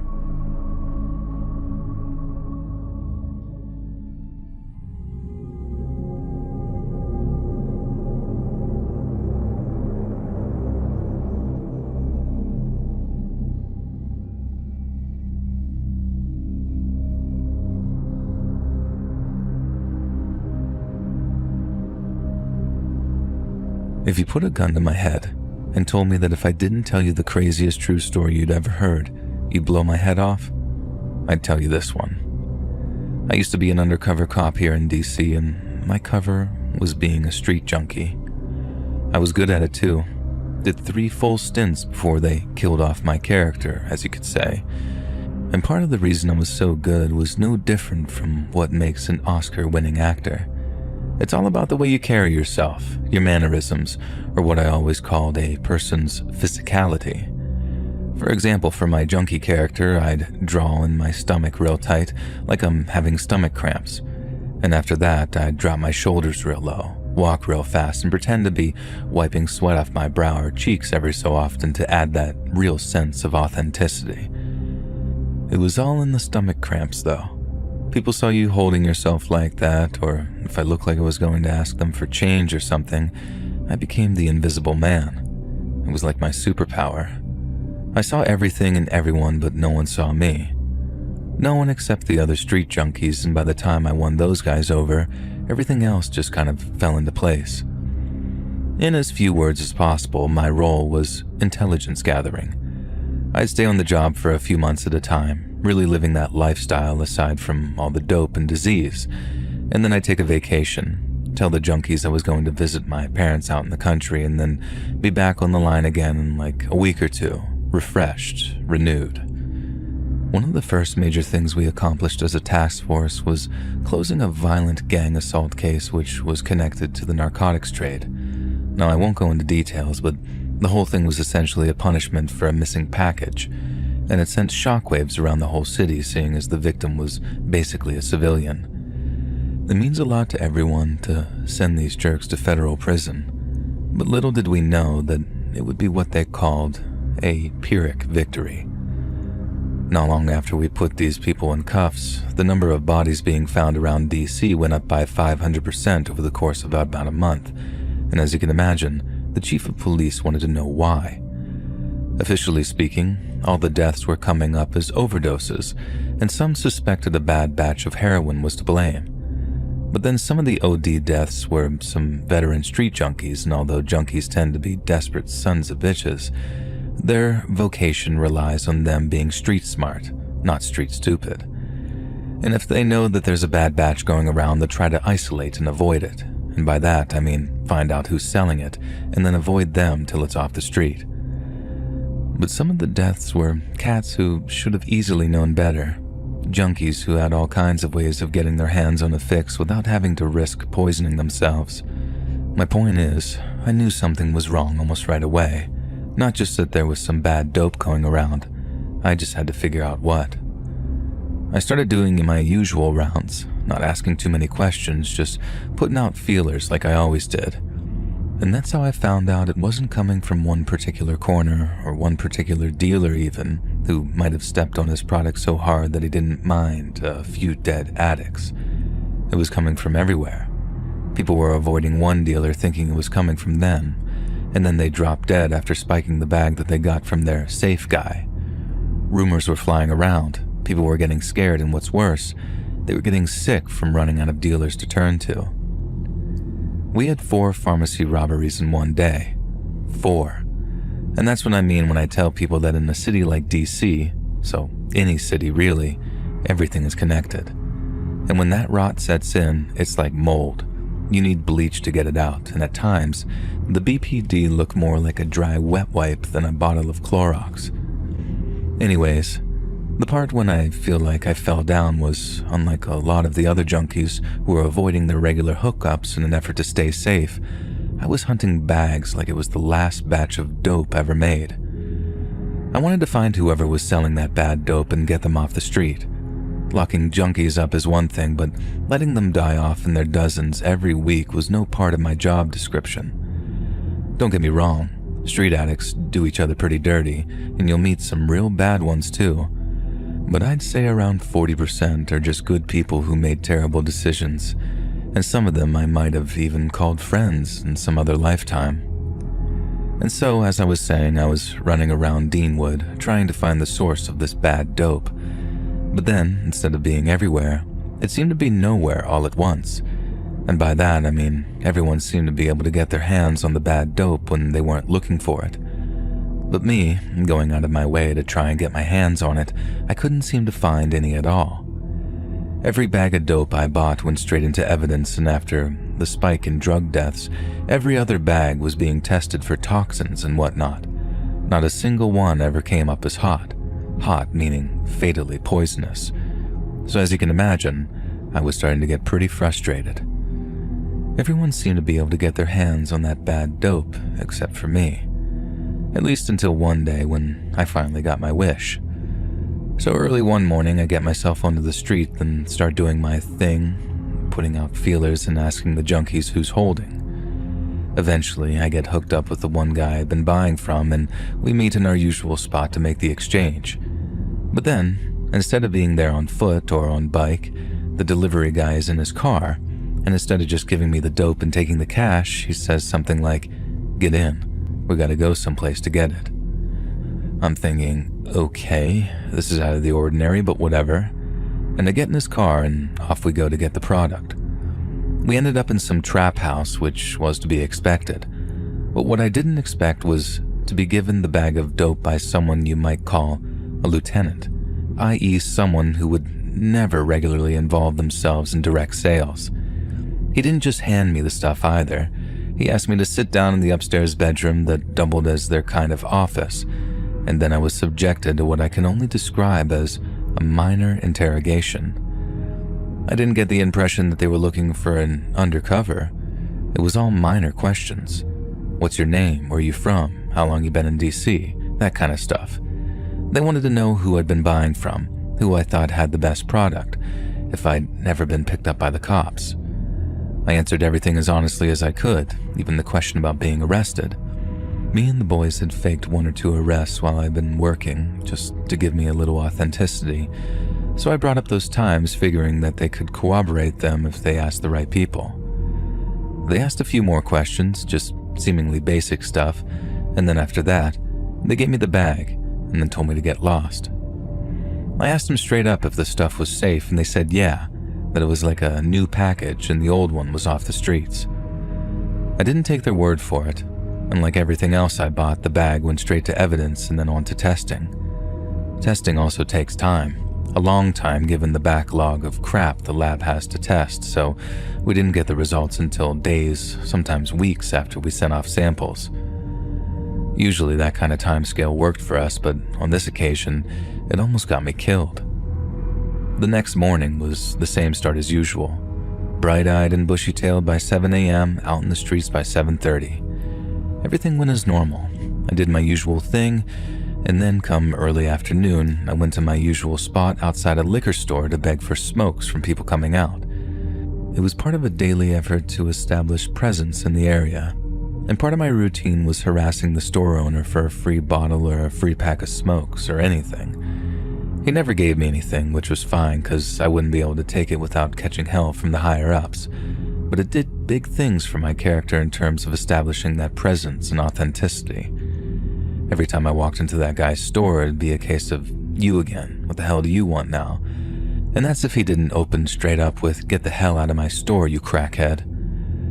But that day, the day after the visit with the lieutenant, I walked into his store to have him address me by my street name.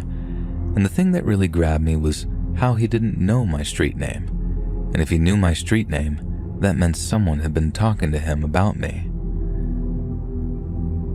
But if that was the case, why was I being talked about? So the store owner calls me by my street name, and right away my guard is up when he tells me that someone is looking for me. I'm posturing like I always did, asking who's looking for me in an aggressive way and adding things like, "You tell whoever's looking for me that I'm right here. I ain't hiding, I'm right here." But then, instead of telling me who was looking for me, the store owner told me that someone had called into the store, as in on a cell phone, and asked for me by my street name. They asked the store owner if he had seen me, and that when or if he did, he was to tell me to call him back, whoever he was. A lot of y'all might think that that's a little too vague to know who was calling, but you gotta understand something. None of my street contacts ever used a phone, and neither did I. Or if I did, it was always a payphone. No true street junkie could get their hands on a cell phone and not try and sell it for drug money, so me having one would have been a dead giveaway that I was undercover. No one who knew me on the street would ever ask me to call them back, and if they did, there was no way that they wouldn't have left a number or a street address or something for me to head up. That meant that whoever wanted to talk to me was from the department, in which case it was probably important if it couldn't wait for the next debrief. I found the nearest payphone. I fished through my spare change to find enough for the call and then placed it directly to our office. I kept in character, used my street name, then the person who picked up passed the phone to the person who tried to contact me, and that's the proverbial crap hit the fan moment. As soon as he picks up the phone, he's like, "Jody, you need to get your ass off the street and you need to do it fast." I asked him what the hell he's talking about, and he says these 5 little words I don't think I'll ever forget. "You should be dead already," he told me, and then repeated that I needed to bring my ass in before I got myself killed. It was like a movie or something. I'm asking him to tell me more, and he says something like, "There's no time, I'll explain later." Anyway, so we coordinate a pickup point, somewhere discreet that didn't involve me hiding in a goddamn dumpster like he'd only half-jokingly suggested. He shows up, I get in his car, and I'm goddamn furious because doing that completely burned my cover. I didn't see anyone see me get in, but that doesn't matter in undercover work. You always assume someone's watching. You either go total immersion, or you might as well assume that your cover's been burned. And for me, there's no in-between, so, as I said, the moment I stepped in my coworker's car, years of work went to crap in the time it took me to buckle up. I told him that he better have a damn good explanation for pulling me out like that, but boy, did he ever. We didn't know it at the time, but narcotics had a mic in the apartment I'd been questioned the day before. And that's how we learned that the baggie had been sold contained what we like to call a hot shot. A hot shot is basically drugs that have been tampered with so that instead of getting you high, they kill you. And following the gang assault arrest, the dealers somehow got wind that one of the street junkies was an undercover cop. In other words, they knew I was there, they just didn't know who I was. And so someone had the bright idea to load up a bunch of hot shots and sell them to whatever street junkie they suspected of being the undercover. They must have murdered at least 50 junkies by poisoning before they finally found out it was me, and the way they did it was kind of genius. They were so effective in murdering their suspected undercovers because no junkie on the planet doesn't shoot up or snort the dope they just bought. So if I bought the bag and I was still alive, that was because I hadn't taken the dope I bought from them. And the only reason I wouldn't do that is because I was an undercover cop. The surveillance team heard the dealers put a green light on me with their own ears. They used my cover name and everything. They heard how I must have been an undercover because I clearly hadn't taken the hot shot they'd given me, and at the time I was picked up, There must have been like 100 little hoppers running around with pistols in their waistbands, just hoping to run into me so they could ice me and enjoy the reputation boost associated with that. And what I'm trying to say is, I should not be alive right now. To outsiders, it seems like the system worked. Surveillance heard my cover name, got in touch with the boss, and then that started the frantic effort to get a hold of me before I ended up with several bullet holes in my face. But the probability of that all happening exactly as it should, it's like winning the lottery of life. Surveillance didn't know my cover name, so if the dealers hadn't talked the whole thing out and explained exactly why they knew that I was undercover, the call wouldn't get made. If I didn't stop by the store for some reason at that exact time, the call doesn't get heard and I'm dead within an hour. I could have got shot on my way to the pickup, shot as I was getting into the car. I'd gone over it in my head like 1,000 times, and in every scenario, I don't make it out alive.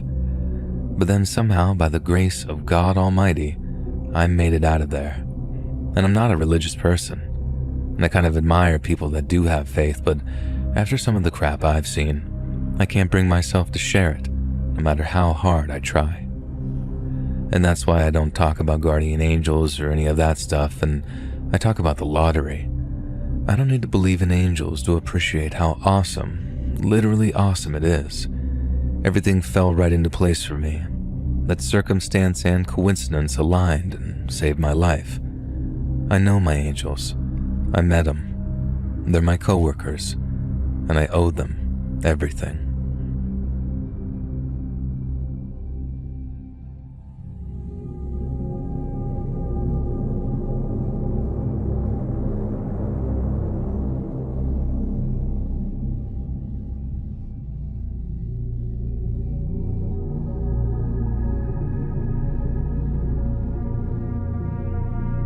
Back in 2011, I did a week of guest lecturing at UMSL, and since I was still a young maverick back then, I was content to surf the couch of an old friend who happened to be working there after attending the same university. We were still in our late 20s, so we were holding down jobs and being fairly responsible, but still staying up until 3 a.m. on the weekend, playing stoned Wii Sports until we got hungry enough to want to eat. At which point, we'd head over to the local 24-hour Walmart to grab whatever looked good. He worked late shifts, and almost all my lectures were scheduled for the afternoon, so we stayed up almost every night, either just hanging out, watching movies, or playing Wii. Then, on the fourth night of our little ritual, my buddy gets home from work, we smoke up, play some more Wii Sports, and then made our way over to the Walmart to get some food. We're walking up and down the aisles with a basket, throwing in pizzas and wings and whatnot, but then, when we got to the snack aisle, we found ourselves in a minor disagreement over which chips to buy.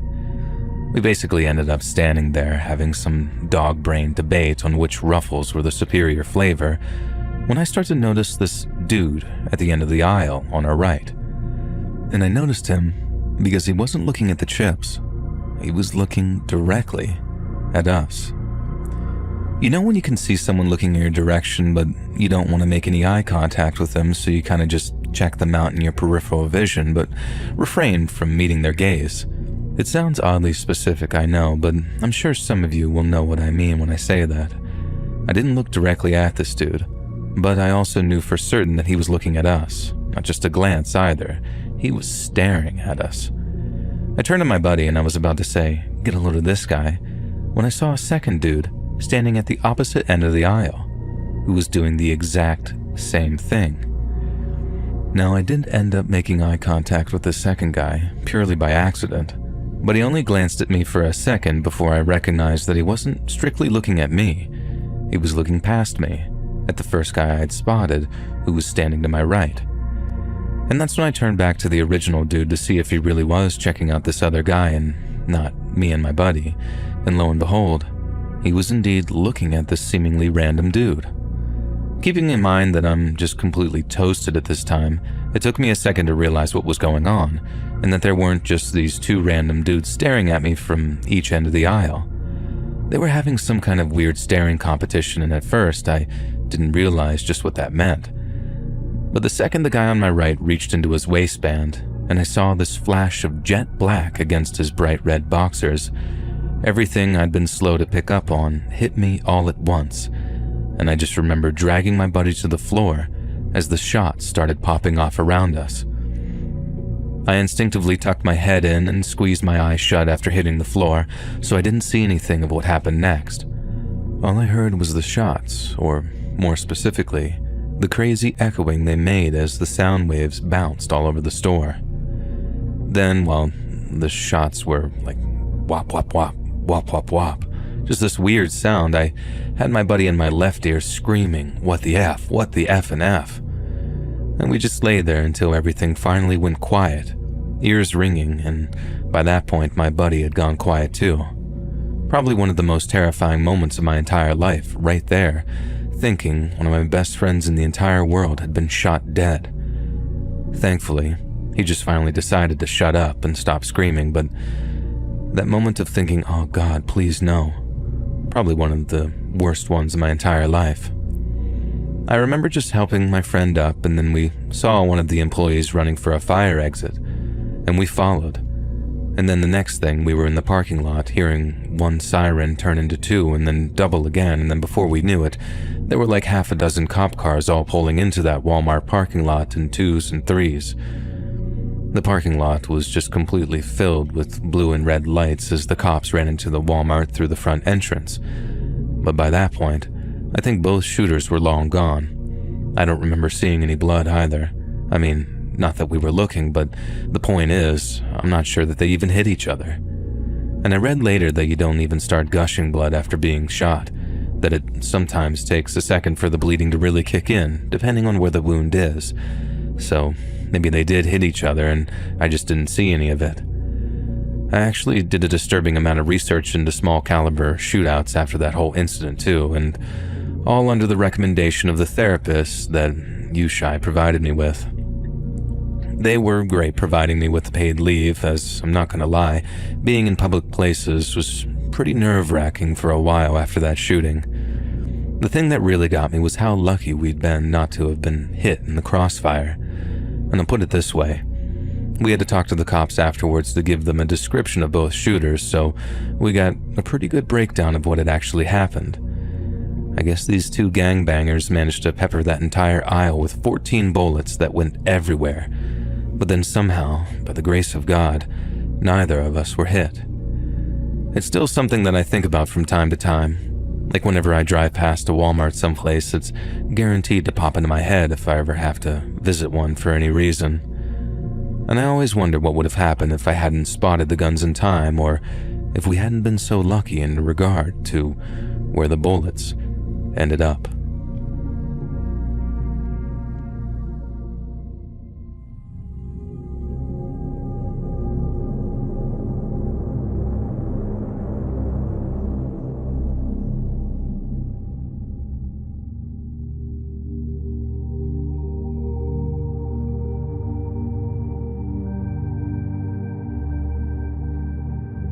The single worst shift I ever worked during my time at Walmart was on Mother's Day of 2015. I was working customer service and handling the day as best as could be expected on a Sunday holiday where the employees were mostly female mothers. That meant we had 13 call-outs and 5 no-call, no-shows, and resulted in us having just 5 overworked women to handle the whole Sunday. Lines were long, but we had zero help. Management couldn't spare anyone. At one point, I'm getting yelled at by a blue-haired old woman about the lines when I get the call that made me regret waking up that day and coming to work. "Hey, see that kid in the orange shoes to your left?" Someone asked me over my radio. "Stop him." I did as I was told, but also asked why. Like if the kid's mom was looking for it or something. And then I hear in reply, "He crapped himself and is tracking feces all over. I'm trying to find his mother on the cameras right now." And my heart sunk. The kid was absolutely covered in it, and I felt horrible for this little guy, but I had to do everything in my power not to puke as I led him over to the customer service desk. Maybe 10 or 15 minutes went by, and I saw our head of security approaching customer services. He'd been looking for the kid's mom, so I asked him if he'd found her yet. He just walked right past me without a word, with this weird kind of zapped-out look in his eyes.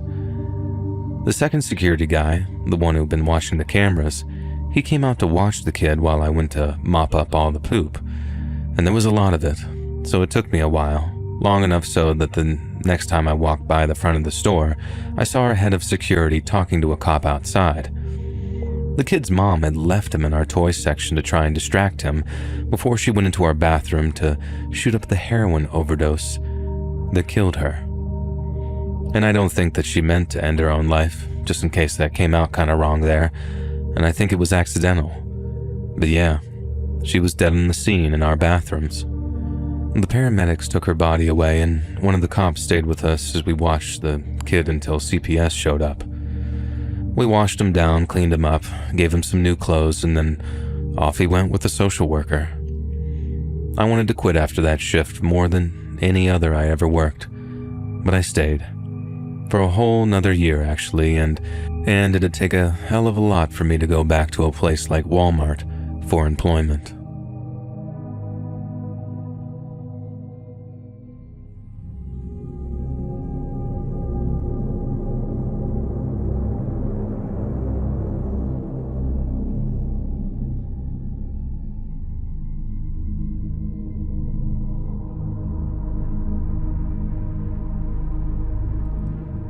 I saw the most messed up thing I ever saw in my life at the York Commons Walmart in Dayton, Ohio. I was near the pharmacy section, like not at the pharmacy section, but in one of the aisles where I could see it, when some guy walked past me who smelled like a dead skunk's asshole. I didn't realize where it was coming from at first. Like he walked past me, I suddenly smelled this god-awful stench, and I started to look around to see where it was coming from. I figured the guy might have farted as he walked past me, which isn't anything to start a fight with him over, but still, who the hell does that? But then as I'm looking at him thinking, Jesus Christ, dude, eat a goddamn salad every once in a while, I started to notice how he's not exactly very well put together. In fact, and I hate to sound like an insensitive jerk here, but he had a distinct air of homelessness about him. And so then, out of pure morbid curiosity, I decided to just stay put and see what this weird guy would need from the pharmacy. I'm not particularly proud of myself for feeling that urge, and now that I'm typing it out, it's really hitting me how weird that behavior is from people, and the same thing that makes them just stare at car accidents, I guess. But anyway, I watch as the homeless-looking guy waits in line to talk to the pharmacist, and the person in front of him clearly starts to smell him too, because she turned around and gave him this look that said, "Take a goddamn bath already." She then took her pills or whatever and stepped away, and the stinky homeless dude steps up to the counter to ask for pills for his butt leakage or whatever was going on. And that's legit what I thought was happening too. Like, I guess I just couldn't conceive what that guy might have been going through. And in my dumb, ignorant brain, stinky meant poo-poo, and with my total lack of medical knowledge, I could never have guessed just how horrifying the situation actually was. And Jesus H. Christ, was it horrifying. So I'm watching this homeless-looking dude talking to the pharmacist, whose eyes must have almost been watering because of how close he was. I couldn't hear exactly what they were saying, but the dude looked like he was asking the pharmacist questions and the pharmacist couldn't quite understand him. The next thing I know, that guy is leaning down, grabbing a hold of the pant leg and rolling it up real carefully all the way up his boot and past his sock. The pharmacist leans over the counter, kind of looking down at him from what I'm guessing was like a slightly raised platform on the other side. Then when the homeless dude pulls his pant leg up a little more and reaches flesh, both me and the doctor pull back in horror. I'm maybe 15 to 20 feet away, so I can't see this guy's leg up close. But even from that distance, I could tell from the color of his leg that he had some kind of serious infection going on down there. And that's when it really hit me. The bad smell wasn't coming from this guy's mouth or armpits or butt. It was coming from this guy's leg wound, which was so badly infected that it must have been rotting from the inside out. I remember the pharmacist, covering his mouth right away after seeing it. I didn't see him gag or anything, but he sure as hell looked like he was pretty close to. He then talked to the guy in a higher volume, not talking to him in a polite way, but giving him a direct order. "You need to go to the hospital right now," he kept saying. I don't know what the homeless dude said back to him, but the pharmacist's eyes went all wide again as he repeated himself, "Sir, listen to me. You need to go to the hospital right away. This is very serious." And I couldn't just stand by at that point. I suddenly became very self-aware that I was just standing there, watching this all unfold, being one of those insensitive jerks who just stares at the 4-car pileup and doesn't offer to help or anything. I walked over, and I did the only thing I could think of. I asked the guy if he wanted me to call him an ambulance so he could get some actual medical assistance for his leg, and he kept saying no. But the pharmacist spoke right over his head like, "Yes, sir, you should do that. This man needs an ambulance." I remember reaching into my pants pocket to get my phone, then looking down at its screen, and that's when I caught a glimpse of this dude's leg close up. It was rotten, like actually rotten. So rotten that I'm pretty sure that I could either see this dude's shin bone directly at the bottom of the open wound, or there was some kind of muscle membrane or something that was pale and I mistook it for bone. Then, as I was looking at it, I really started to smell it again, and it was so bad that I had to cover up my mouth and nose with my shirt to stop myself from gagging right in front of the dude. The guy kept telling me, "Please don't call anyone," but I just totally ignored him. I don't know if he had drugs on him or if, like a buddy of mine suggested, he had outstanding warrants or something, but there was no way in hell that I was about to walk out of that Walmart without at least having done something for the guy. I guess I felt guilty for my first thoughts being, who's this stinky jerk, and then realizing, oh, shoot, this dude might be dying right in front of me. So I figured the least I could do is call the guy an ambulance so I could walk out thinking that I actually did something or tried to do something anyway. But in the end, he stopped protesting and just walked out. The pharmacist and I were calling after him like, "Hey, you can't just leave," but he did. He just up and walked out like he was fine. But he was definitely not fine, not according to the pharmacist anyway. He said it was a miracle the guy was even on his feet, that he had to be on some serious painkillers or have an addiction to numb all that pain, because a regular person would literally be screaming in agony if they were walking around with that kind of wound on their leg. The pharmacist said the guy would probably die soon, at least if he didn't get to a hospital as fast as possible. I want to hope that he did, but a part of me just kind of knows that he didn't, and that he was just one of those homeless dudes that dies, disappears, and doesn't even get so much as a funeral to mark their passing.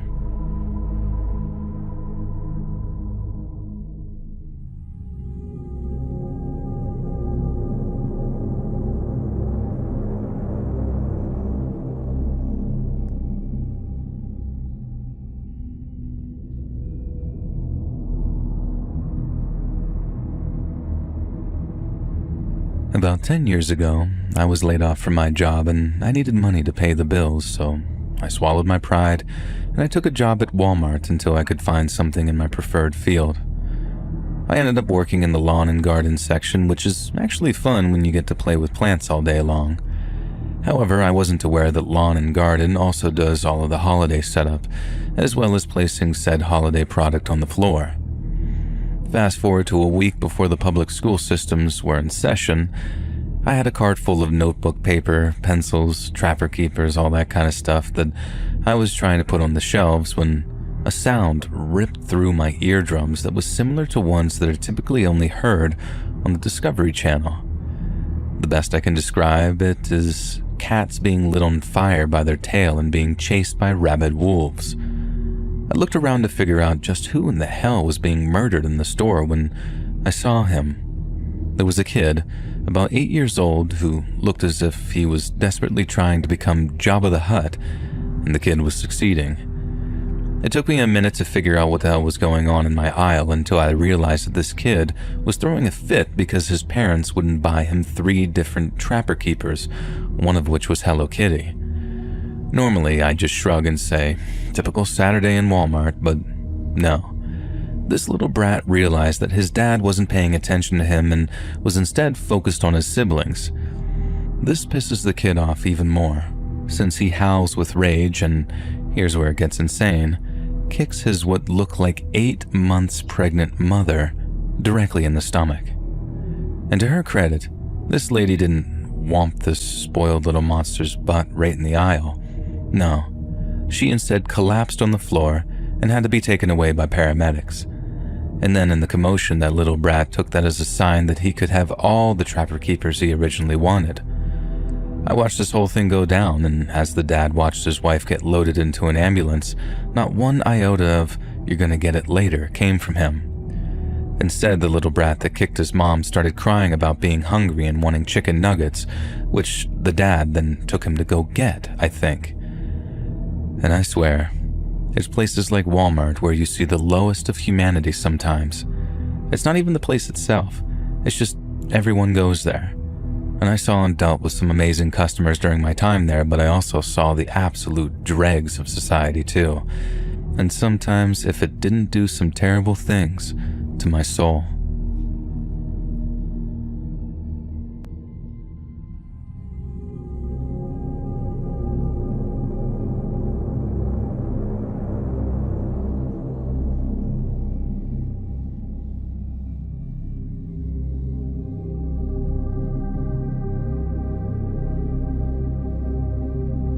This might sound kind of funny to some people, but I can promise you it was not funny in the moment.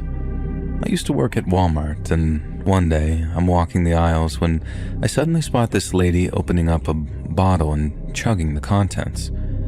Now, this made zero sense to me at the time because I knew the store pretty well, and the place where the lady was standing was the place that I was pretty certain we kept all the hot sauce. But then, she couldn't have just been chugging the hot sauce, could she? Well, she was. I walked up to her and I said something like, "Excuse me, ma'am," and just the sight of her must have had my jaw dropping. She had bloodshot eyes, tears streaming down her face, and she was wheezing, or like breathing really heavily from how bad it must have been burning her mouth. She was sweating, gasping, and it was just a really crazy thing to see. Like, people have joked when I've told them this story saying, "Oh, she just loved hot ones," or whatever. But when I say that this woman was trying to hurt herself with hot sauce, I mean that legitimately. She kept drinking and drinking. I called security, and by the time security came, she was almost bent double over in pain from what it was doing to her stomach.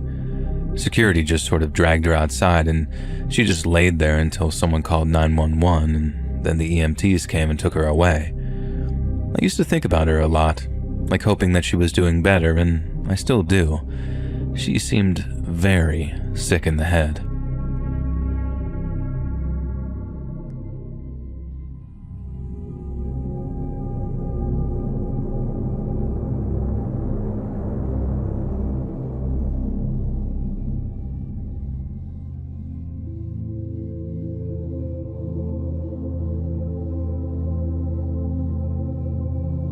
I worked at Walmart several years ago when a coworker's ex-husband came in with a gun. He owned a failing business and had committed insurance fraud 3 times. The wife said she had no idea he was committing arson and filed for divorce. The ex-husband was angry at her for testifying against him, and he asked her why she wouldn't talk to him. She asked him to leave, and then he told her he had a gun. For some reason, she ran into the women's restroom at the front of the store to hide. He followed her there and had her on her back while he sat on top of her, straddling her. He was crying and saying his life was over and all this. Another person happened to be in the bathroom, but he let her go unharmed. They evacuated the entire store while the cops set up. And the cops finally said that they were coming in just to talk, and he shot at the cop and missed, and the bullet went through the door. He said he knew that he was going away for the rest of his life for shooting at a cop, and he said he was sorry and he loved her, and then shot himself in the head while still sitting on top of her. They had to move his body off of her to help her get up and out. She wasn't harmed, but she's still in therapy to this day. And we were pretty good friends at the time, and it still scares me because I would have never have thought her husband was capable of that.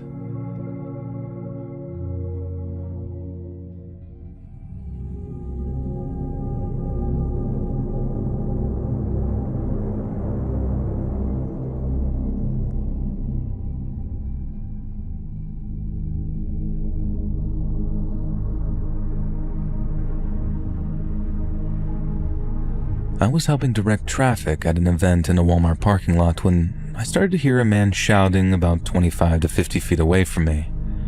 I couldn't really tell what was going on, so I kept directing traffic a few more minutes until I realized his family had locked themselves in the car, seemingly in fear of him, and he was intoxicated, cussing and screaming, not only scaring them, but the hundreds of people and families walking through the parking lot. I calmly approached him and told him I understood that he must be going through a stressful situation, and I asked if I could help resolve things. He looked at me with this fire in his eyes and told me that I better not get in between him and his family. I tried to reassure him that it wasn't my intention, only to try and calm him down, and I just wanted to help. Things escalated verbally, but I was able to guide him about 20 feet away from the family car while we were talking. The wife/girlfriend saw this as her opportunity to drive away, but before she could, he jumped on the hood of the moving car. I had no time to think and just jumped in front of the car. Thoughts of her plowing other families over while driving with him on the hood flashed into my head, and I just reacted in that moment. She stopped and I talked him off the car while he threatened me more and radioed for help. Should have sooner, but things escalated quicker than I thought they would. In the next 10 minutes, before help arrived, he got one of the doors open and was trying to pull a 2-year-old boy out of his car seat while I tried to pin him into the open door and prevent him from getting the boy. 2 random dads saw what was happening and helped me keep him corralled until my help arrived. I let them take over so I could go back to directing traffic, which went a little haywire in the preceding 15 minutes. Before long, I heard yelling behind me and saw him hit one of the other security guards, and then 2 guards and the guy all grabbing onto each other in some scuffle. I ran over and we took and held him down firmly but safely for about 15 minutes until police arrived and arrested him. I received a subpoena, but he pled before the trial, and I never learned what happened before or since. I just hope that family is okay.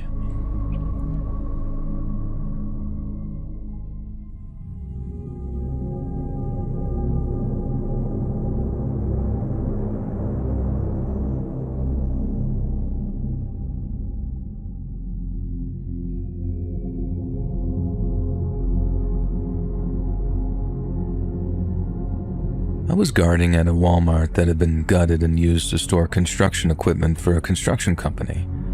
I literally just sat in my car and circled the building and didn't have to answer to anyone or have anyone check up on me.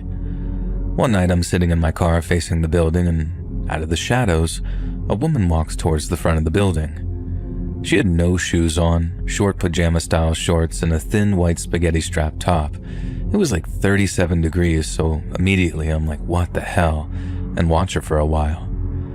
I noticed that she was very alert and checking her surroundings, constantly, like her head was on a swivel, and then all of a sudden, she darted behind a concrete column at the front of the building. A Honda had just pulled into the lot and she noticed it before I did, and she was keeping the column between the car and her, and the car was creeping slow, like they were looking for someone, and as it drove past her, she shifted so they couldn't see her behind the column. At this point, alarm bells are ringing in my head and I get out of the car. The Honda leaves the area and she sees me. She knows I see her and she starts running over. I ask, "Do you need help? Are you okay? What's going on?" She just tells me to call the cops and she's scared, crying. I don't know how to describe it. It's not crying from sadness or anything. It's like pure terror, tears, and gasping. I start calling the cops, and that Honda rolls back into the parking lot, and instantly she's like, "Oh, never mind, it would be better if you don't get involved," and starts walking to the car like she's just been found out. After that, she got in the car, and that was that. It's been like 3 years, and I still think about it. Was it human trafficking? An abusive boyfriend? I have no clue, but my blood runs cold when I stop and remember about that night, and I hope she's okay, but I doubt it.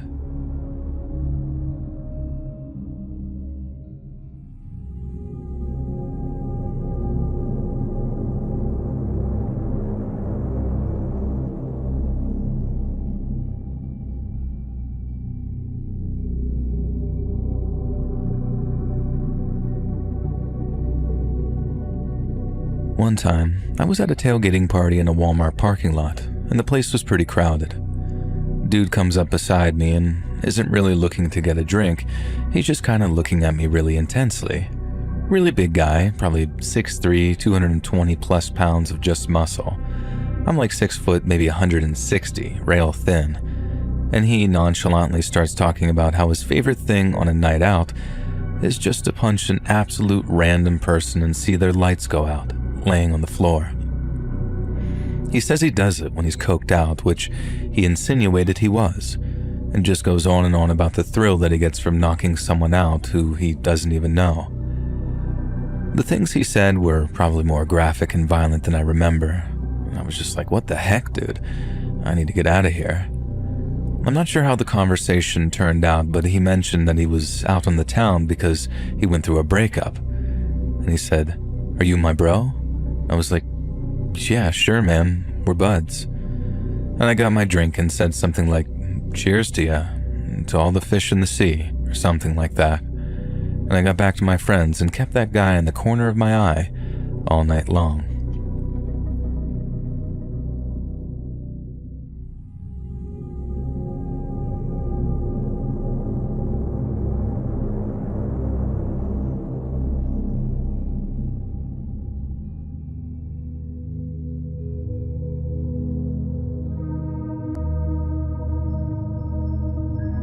I work at Walmart and we tend to get a lot of interesting customers. One day a man came in and I, being a cashier, went to serve him. He stood at the counter for about 10 seconds without looking at me and then proceeded to run out of the store. Cut to about 2 hours later, I'm cleaning the men's bathrooms when he walks in. I apologize and say that I'll just be a moment to finish up my cleaning. When I went to exit the bathroom with my cleaning supplies, he blocked the doorway and wouldn't let me pass for about 10 seconds again. He then spends half an hour in the bathroom before exiting the store without purchasing anything. An hour later, you guessed it, he's back again, pacing back and forth at the front of the store, and he ends up buying like $30 worth of stuff and then leaves the store without it, and just never returns. Several weeks later, I'm waiting for my bus. I live very close to work. When he sees me, I see him, and he walks up and stands next to me for that 10-minute wait. When the bus finally arrived, he turned around and walked away. Now, as a young woman, this scared the crap out of me, particularly when I drove past him getting arrested a couple of weeks ago, surrounded by police officers.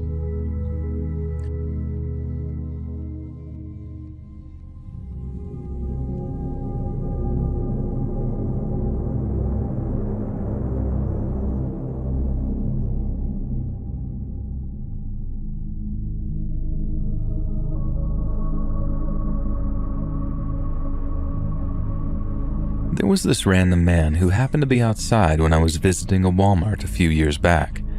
He was disheveled, short, I want to say maybe 5'1" to 5'3", bald, mumbling to himself and walking very funny. When I got to be about 3 feet from him, he turned around and knocked out the lady directly behind him. A perfect stranger on her phone, and he knocked her out with one solid punch to the face. Then he ran up to a guy who was easily a foot taller than him and tackled him to the ground and began headbutting him and yelling, "Can you feel this now, Mary? Can you?" It was psycho. And by the time the cops showed up, this guy was foaming at the mouth from yelling, covered in blood, and 2 other people, 2 older men, had been assaulted by him. It was so nuts. The guy was obviously on some pretty strong stuff, but I've never seen anyone before or after that just lose it quite like that.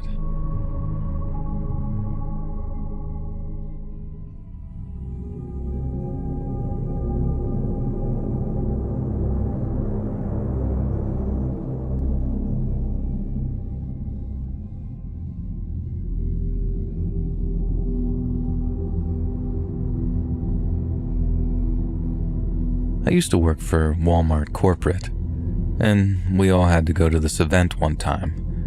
We all met up in Miami and took 2 15-passenger vans to drive up to Central Florida, both full. We took US 27 known as Okeechobee Road. At some point before sundown, we stopped at a McDonald's for dinner.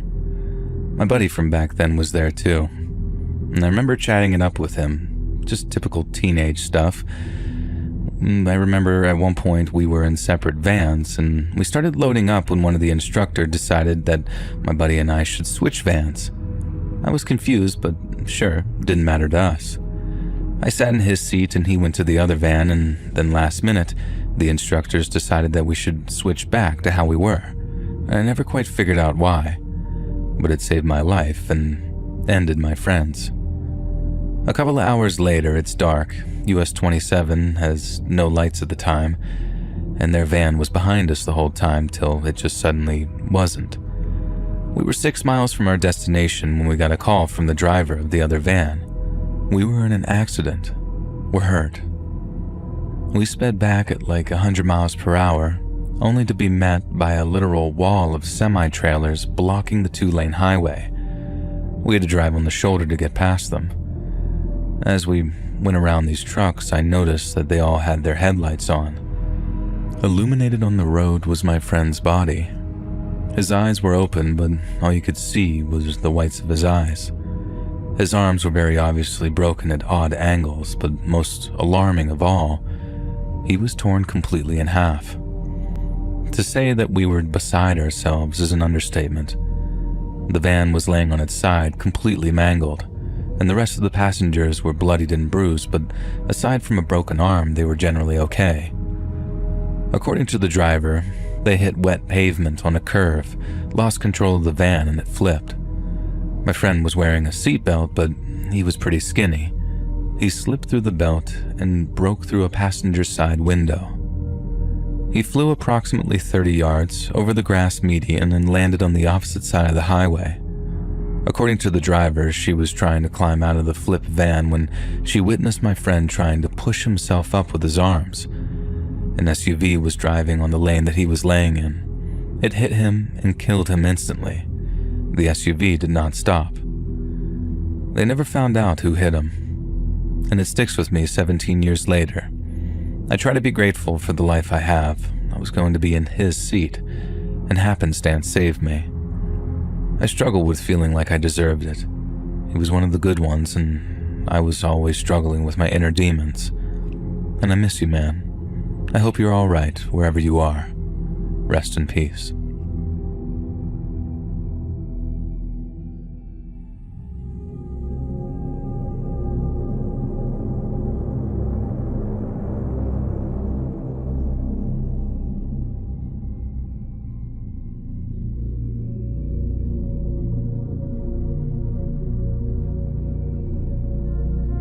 I had a stalker situation. I used to work at Walmart, and while I was working one time, a guy came in and just said hi.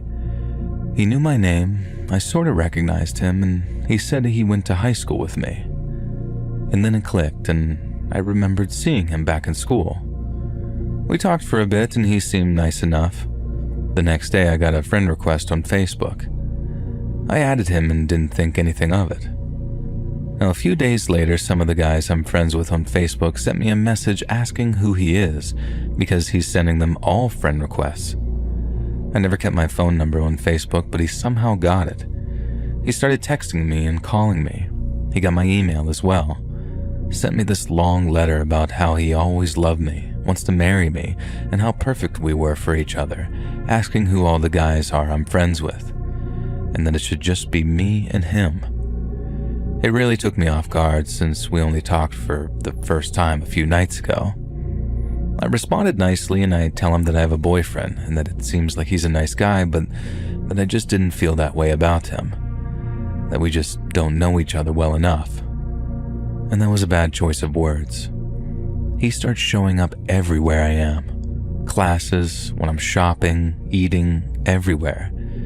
If I don't see him, he sends me emails about if I enjoyed this here with this person, and I finally tell him that he needs to just leave me alone. He sends me this long-winded email about how I'll pay, how I just didn't give him a chance and he will make me give him one. And what a selfish bee that I am. Really creepy, just terribly mean stuff. about how he knew my schedule and my routine and there was nowhere that I went that he couldn't find me. I eventually ended up calling the police and actually getting a restraining order, and he did get into some trouble, but not very much. I was scared for a while after that, but thankfully I've not heard from him since.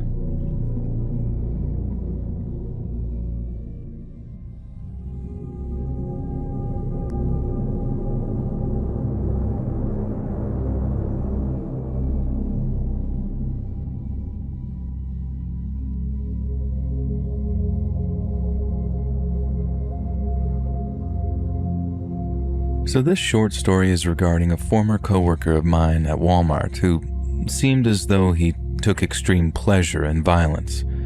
You see, one time, he put on a football helmet and ran into the break room and just head-butted me extremely hard with it, and I actually ended up with a concussion. And when I told my manager, he confronted me at work. He shoved me down, got on top of me, and I kept screaming and kicking at him, telling him to get off of me and that I couldn't breathe. Eventually he did, but Jesus Christ, I actually thought he was going to kill me. Thankfully, he ended up getting fired, but I spent the rest of my time working there wondering if he was ever going to come back and finish the job.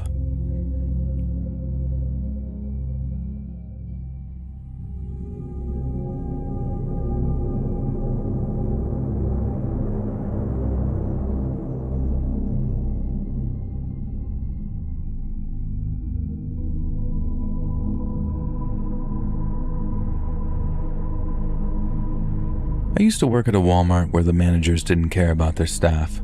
I've since learned that they were fired, so that's something. But the customers were always the worst part. We had this one regular, pretty huge guy who would consistently cross boundaries with me. He would try to grab me whenever he was with his buddies, and he would grab my butt, even after I straight up yelled at him and even slapped him once. I begged the managers to ban him from the store, but that didn't happen. The best that they would do would kick him out if he went too far, which usually involved him grabbing me in some way. He was always free to return the next day, though, because he was a good customer. One Saturday, I was on my cigarette break in the alley beside the store when that jerk sneaked up and grabbed me around the waist and started to drag me backwards. I immediately went into fight or flight mode and smashed my head backwards into his face, ended up breaking his nose pretty badly. And when he dropped me, I laid on the ground and kicked up into his groin several times. When I had a moment to think and realized who it was who had attacked me, I took my lit cigarette and I put it out on his arm. I think I did a fair bit of screaming and I spat on him as well. I was just so angry and afraid that I don't have a very clear memory of the rest of that day. I guess the security guys arrived at some point and the cops were called. When the cops came, I gave my statement and he did get arrested. I quit that job and never returned to that crappy place. I never got a chance to find out what happened to the guy or even what his motivations for grabbing me were because I moved to Austin a few months later.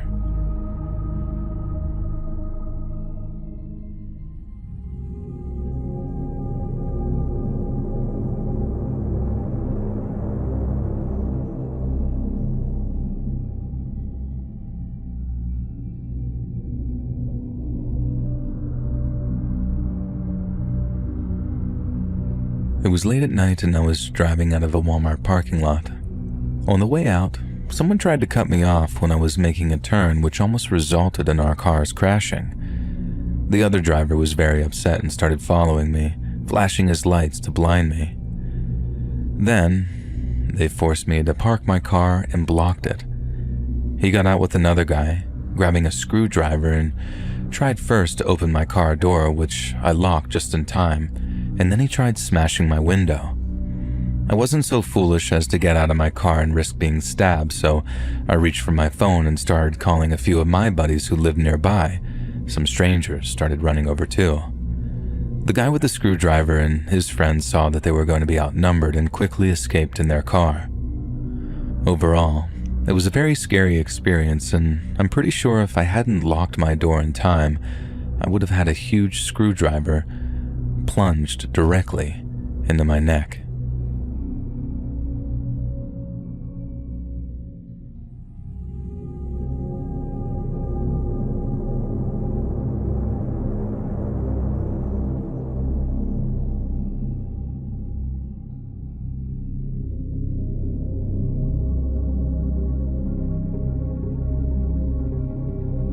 used to work with this guy at Walmart who I refer to simply as Josh. Josh was insane. I don't mean he was a really bad drunk and did crazy stuff, or that he was big and a lover of kicking people's butts a lot. He was all of those things, but so much more. Josh used to take full packs of Coricidin nearly daily. At least that's what it seemed like. He took it and would turn his entire mouth red, and he would be at school high as balls. And he sewed his lips shut for a Halloween party with a needle and thread and bled all over the place. And he shot himself on more than one occasion. Once in the leg with a rifle just to see how it felt, and the other time with a handgun in his head in an attempt to take his own life. It didn't work. He's still alive and almost exactly the same. No effects other than now he gets seizures. And he headbutted a cop. At one time I lent him a CD and he accidentally broke it. He came back to me apologizing and whipped out this obnoxiously large wad of money from his pocket that was just thick with $100 bills and handed me a fresh hundy from it. Now I'd like to take a break in these little bullet points about his life to say, Josh was a mentally disturbed individual, this is true. But he was actually a good guy in his own way. He liked me a lot, actually. Anytime someone would mess with me and he'd hear about it, he'd instantly get incredibly mad and want to kill them. To some, he was a violent psychopath. To others, he was a violent, deranged, messed up human being with an unmistakable sweet side. He was completely delusional. He used to tell me about how the doctors took pieces of his body out and replaced them with alien parts to see how he'd operate with them. Honestly, and I'm not joking, I could write a novel based on my experiences with this weirdo. I avoided hanging out with him because I knew that he ended up getting me in some serious trouble, not to mention that he scared the crap out of me. But he always seemed to go out of his way to try and hang out with me, chat with me, whatever. And I have no idea how he managed to hold down that job, but he did. And everyone knew that he was nuts. Years after, he added me on Facebook, and he still sends me the occasional message and always buys my music when I release something new or comes to shows. He's a good dude to have on your side, I think, but he's seriously terrifying.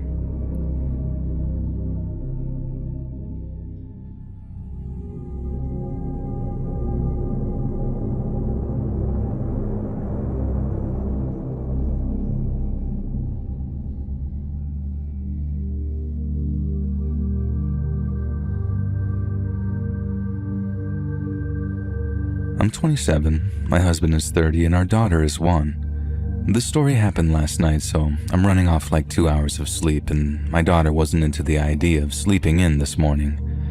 Now, to start, my husband, our 1-year-old, and myself live in a rental and have been here for 3 years now. When we first moved in, there was a random doorbell that would go off. There isn't a doorbell here that we can see, and we thought that there was probably a battery-powered doorbell stored in the attic that is probably dying or malfunctioning. That eventually stopped and we forgot about it for the most part. My husband also used to see what he called shadow people and hear footsteps and have horrible sleep paralysis dreams. I always chalked it up to his mind playing tricks on him or him trying to scare me. It's been a few years since any of that has happened though, and for the year that our daughters live with us, 0 spooky things happened until last night. My husband works the night shift, so it's just me and the baby most nights. Well, last night my daughter wakes up around midnight, so I get her and bring her to my bed. She's back asleep and I'm wide awake scrolling through Hulu. As I'm searching for a show to watch, I kid you not, the foot of my bed, frame, and all lifts like half a foot off the ground and slams back down. My daughter is still asleep, but I'm immediately frozen in fear. My first thought is, there is someone under my bed, but I quickly realized that I couldn't even fit under my bed, so this is far-fetched but not any better. I quickly scoop my daughter up, football style, stand on my bed and jump off the bed as far as possible and run out of the room. I grab our gun, call my husband, shaking and sobbing to please come home, and then call my mom to pick us up. We're a 1-vehicle family. At that point, our kitchen lights start to dim until they were completely off, which was the last straw for me. I took my daughter and went to the front yard in only a t-shirt and panties until my husband got home, about 10 minutes later. He did a sweep of the house and nothing seemed out of place, which weirdly only made me more scared, like I would rather a stranger be under my bed than some invisible force. But I still went to my mother's. I finally fell asleep about 3:30 and my husband picked us up at 5 a.m. when he got off of work. I'm afraid to sleep here, so I've been awake ever since. I don't know how I'm going to be here alone at night anymore. I'm trying to debunk what happened and find an explanation, but I just can't.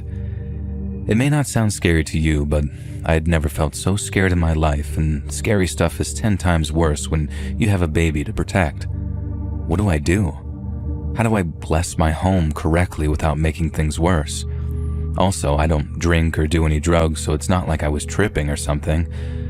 My mom is a paranormal buff, and my husband and I agreed after one too many crappy spouses and scary movies to always believe each other when we say something is up, so they both believe me, but I still feel crazy.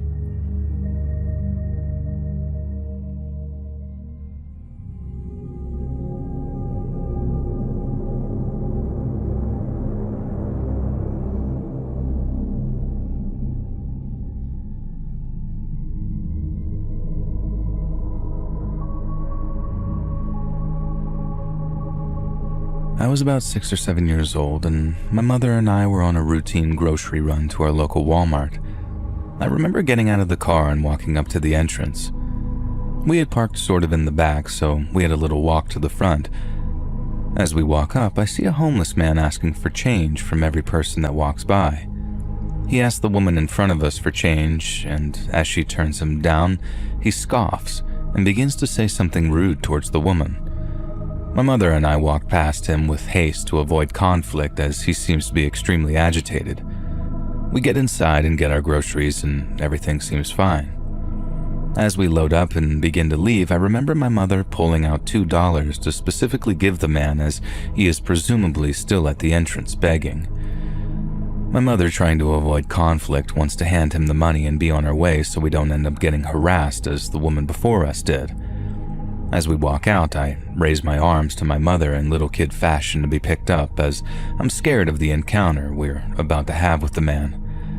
My mother picks me up and we begin to leave the store. Before the man can ask us for money, my mother hands him the cash and we walk away conflict-free. I'm being held by my mother at this point with my head facing behind her. As we're about halfway to our car, I look up from the pavement and look at the man whom is staring directly at me with the most sinister face. At this point, his features seem distorted and what I can only describe as demonic. He's smiling and sticking his tongue out almost to his chest. He lets out a long hiss as his eyes roll into the back of his head, seemingly invisible to the other people passing him. And I still to this day do not understand how I was so far away but heard his hiss as if though it was right next to my ear. I'm sure it could be dismissed as the homeless guy was on drugs, but I think truly this was a demon. It messed me up for a really long time and to this day is a big factor in my belief of the paranormal.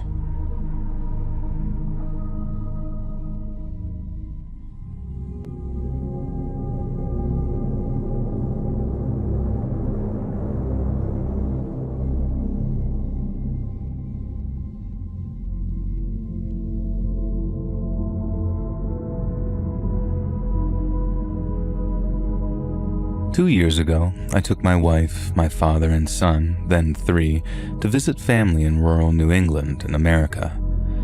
They live on a small farm with buildings that date back to the 1700s, which have been restored and modernized, and a guest house which was built about 20 years ago. My cousin is a prolific photographer, and my auntie had decorated most of the rooms in the main house and guest house with her photos. We didn't notice much about the photos in the guest house when we first arrived, probably because we were all jet-lagged. The next morning, after a sound night's sleep, we were sitting in the main family room eating breakfast and making plans for the day when I noticed that my son was keeping his head down and not answering my father whenever he spoke to him, which was unusual because even at that young age they were very close. I looked over to my dad and noticed that he was sitting in front of a photo of a room in a rundown house. The room had a large window with sunlight streaming in, casting shadows across the length of the room towards a dark corner. I got an uneasy feeling from the photo, but I really didn't think much more of it. We finished breakfast and all got up from the table, and I noticed my son was walking in a wide arc around the end of the table where my father had been sitting. Again, weird behavior, but I just dismissed it as a weird 3-year-old thing.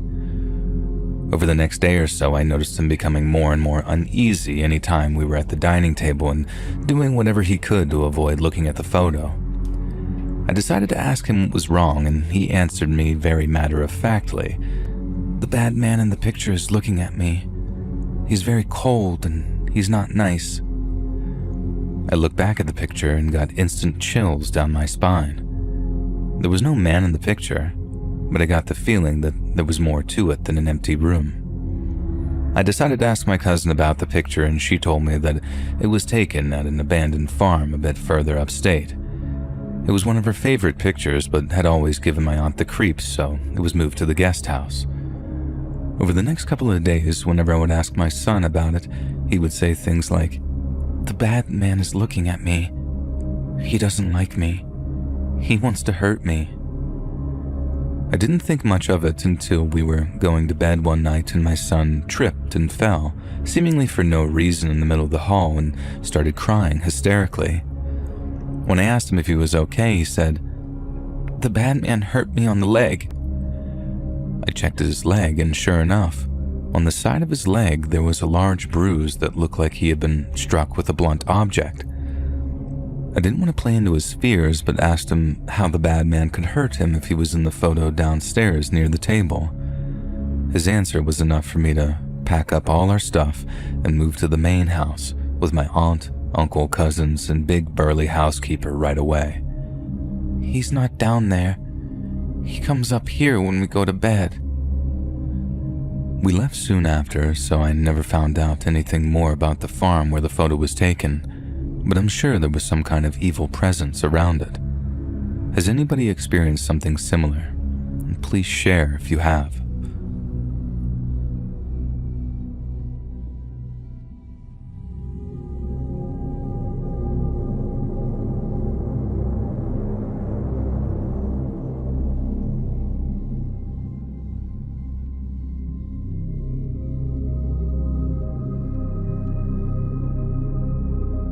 When I was 14, I had a strange encounter that still puzzles me to this day. On the weekends, I'd sometimes go to my mother's place, as my parents are divorced. The house she lived in was converted into several small apartments. It was a creepy old farmhouse. The house was at least 150, maybe 200 years old. My mom told me off and on of strange sounds that she'd been hearing and seeing things in the corner of her eyes, feeling like she was being watched. This one particular evening when I spent the night, I brought my N64 because my mom would go to bed early and I'd still be up for a few more hours. I still remember to this day what game I was playing, WWF No Mercy. I was sitting Indian style on the floor playing the story mode. I just finished a mission in the game and set down the controller to the left of me, behind me. Directly behind me was a recliner, and I'll never forget what I saw next. I went to grab the controller and saw what appeared to be a hoof, like a horse, next to the controller on the floor. Insects and blood was coming out of the sliver that separated the hoof. I thought to myself, how strange. And I slowly glanced up, and this demonic figure was staring back at me. It leaned down towards me. Its face got down in my face and grinned the most evil smile I'd ever seen. The eyes were black, its face was red, it was a one-winged creature, and blood was dripping from its teeth. It was so surreal that I immediately went into a panic attack and blacked out. I learned later that it was the fight or flight response that I was having, and several seconds later I came to, laying on the floor, and I could barely move. The demonic figure in the chair was laughing at me. It was as if my fear and energy had been sucked dry from me, and I lost all strength. I did all I could to crawl to my mom's room and woke her up. After I woke her up, we talked and she believed me. She told me that she too had seen the same thing earlier that week but didn't want to scare me. I don't know what to make of it and still think of it to this day. I have no doubt demons and angels are real, and believe me, the last thing you ever want to encounter is a demon smiling right in your face. I don't care if you believe me or not, but when two people see the same thing on separate occasions, either we're both crazy or something is and was wrong with that old farmhouse. My mom has thankfully moved since, and we haven't encountered that thing again.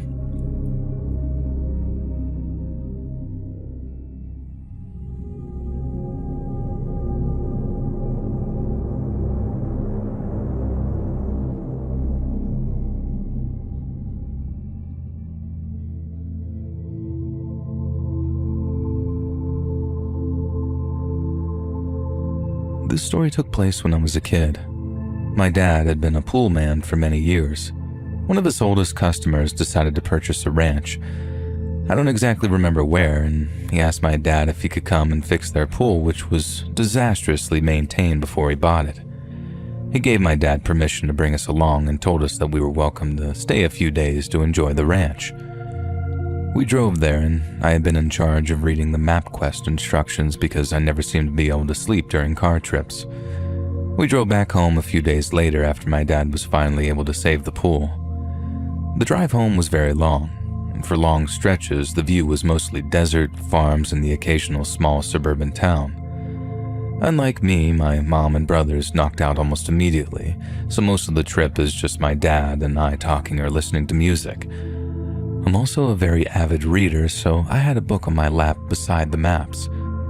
I remember the ride had been quiet for a while because I had been reading. I had to stop because it was getting dark and my dad only let me turn on the dome lights to read the maps. No radio service and the Game Boy's batteries had all died. All I had left to do was look outside. All of a sudden, I spotted a very tall shadow on a roof.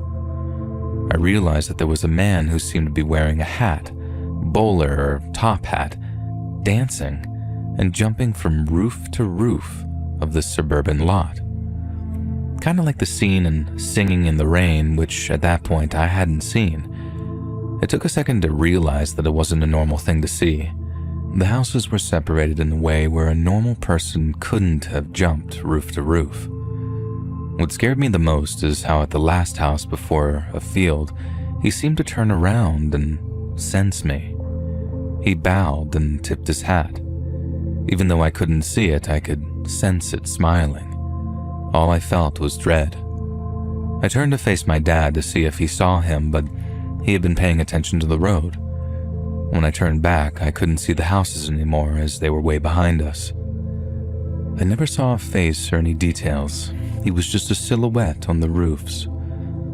I remember feeling afraid that it would follow us, that it could if it wanted to. I never saw something like that on our many road trips ever again, and sometimes I wonder if I imagined it, but it felt so real. The memory is so vivid as well, which always comes back when I'm watching old musicals because the dancing reminds me of the way it moved.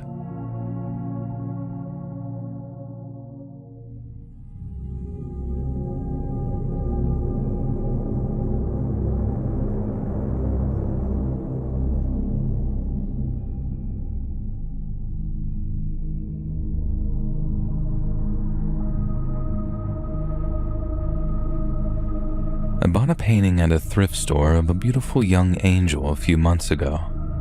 I was immediately drawn to it, which is not typical for me. I'm not into art or angels, and I hung it up in my bedroom the same day I bought it. The next morning when I woke up, the living room lights were on. I thought that was strange, that I would have not noticed that I'd left them on when I went to bed, since I can see my living room from my bedroom and would notice if the lights were on. The next night, I made sure that they were off when I went to bed, and sure enough, the next morning they were on again. Same thing happened the next night. This time I woke up at around 3 a.m. and could see from my bed the living room lights were on again. After that third night, I had never had an issue again, so I chalked it up to some type of electrical thing and it being a coincidence with the painting, although the lights never turned on automatically during the day, just while I slept. Then, just the other day, I was in my bedroom putting laundry away and the painting started swinging. Like it was very, very noticeable. I just sort of stared at it, watching it, and then it just stopped. That's never happened before. Nothing could have hit it. There were no breezes or drafts. It was really, really swinging. I'm not sure what to think. I don't get a bad feeling from it. And I should mention that I live by myself, so no one could have turned the lights on after I went to bed or moved the painting.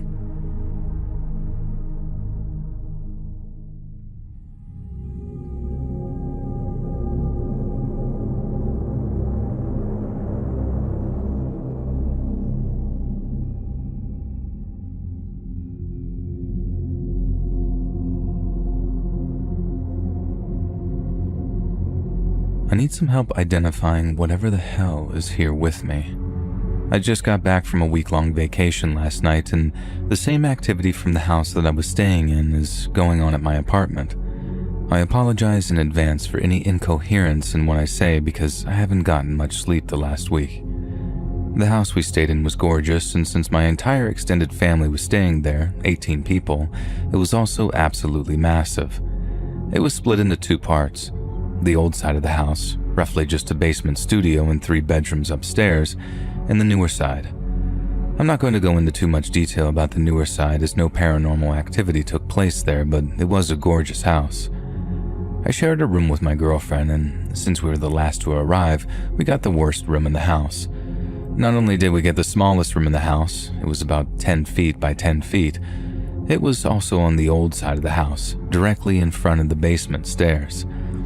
As I had been driving for 6 hours that day, I was pretty tired, so I said hello to everyone and quickly got into bed to go to sleep. It was around 11 p.m. when my girlfriend and I got into bed. She's lucky in the sense that she can fall asleep just about anywhere in 5 minutes, so she was out within seconds. I had a weird uneasy feeling in my chest. Not necessarily a scary feeling, just that annoying alert feeling you get when you feel like something is watching you. And to help ease myself, I hop right down into a YouTube rabbit hole. About an hour into my journey, I could tell that my girlfriend was having a nightmare, so I put my hand on her arm to gently wake her up. But as soon as I touched her, she bolted awake screaming, mumbled something like the ghost, and immediately went back to sleep. I had just started to get tired, and safe to say I was sufficiently creeped out at this point, so back down the rabbit hole I went. About 2 hours went by when my girlfriend woke up screaming again, saying the footsteps are close, and then passed out immediately again. I decided I'm not going to sleep that night and went right back to YouTube. Another hour passes and I see my girlfriend sit up in bed, but she was still asleep. She moved, so she was sitting on the edge of the bed and started having a conversation with the corner of the room. She eventually laid back down, but not before I was absolutely terrified. Activity died down after the first night, usually just creaks in the floor or knocks on the wall and door. The only other standout event besides movement around the room happened on the second to last night when something sat down on the edge of my bed. My first thought was that my cat had jumped up on the bed, but I remember I wasn't at my apartment and sat up just in time to see the indentation lift up off the edge of the bed. It couldn't have been my girlfriend as she was on the opposite side of the bed and nowhere near where the indentation happened. Also, the bed I was staying in was as firm as a rock, so it was challenging to push that far down into it.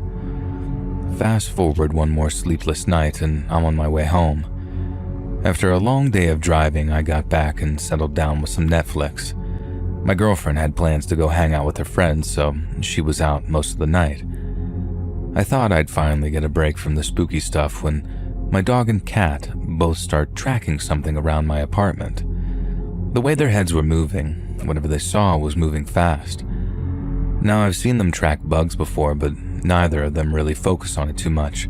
They usually just huff and ignore it, but this was different. Poppy, my dog, started growling when whatever it was moved into the corner of the room. My cat Anna jumped up right next to me on the couch while Poppy growled at the corner and started to slowly back up towards me. After a full week of crap like this, I wasn't even scared anymore. Just angry and tired because it likes to keep me from falling asleep. Poppy and Anna both track the thing moving out of the corner towards us, so she starts barking like crazy. After I got her to stop barking, I heard a growl come from the center of the room. It was pretty high-pitched, like a small dog or a girl. Judging by where my pets were tracking, it looked like it was very short, very fast, and could jump up on the table and counters. I stood up, stared in its general direction, and said, "Please leave." I got a huge wave of chills and got goosebumps in places I didn't know I could get goosebumps, but I said it again much louder and more stern this time while opening my front door to let it out. Whatever it was got really upset, it seemed. It didn't do anything, but I could feel a lot of anger. My pets tracked it moving towards the door, so I thought that I was in the clear. About 2 minutes later, my dog starts barking at the corners of the room where the door is, while my cat is on full alert staring at the same place.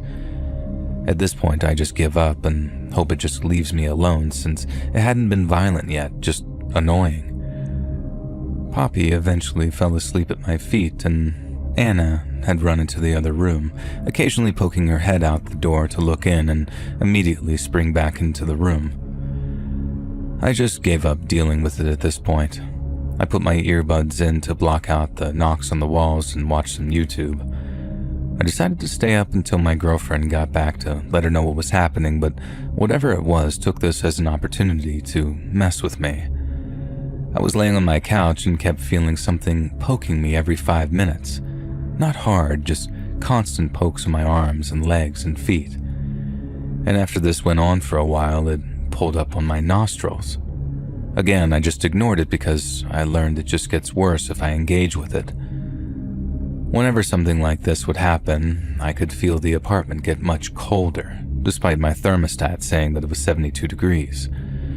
After hours of knocking, poking, pulling, and the occasional arm brush, my girlfriend finally got home. The second she got through the door, I could tell whatever it was left, as I had no uneasy feeling, and there were no more weird noises, so I had one of the most restful nights I've had in over a week. I don't know if it's gone for good or if it will come back tonight, but I will post an update tomorrow if anything happens. Other than the growl and the short but overwhelming sense of anger, it hasn't been violent or disturbing, just really annoying. Any help on how to identify or safely communicate with it would be greatly appreciated.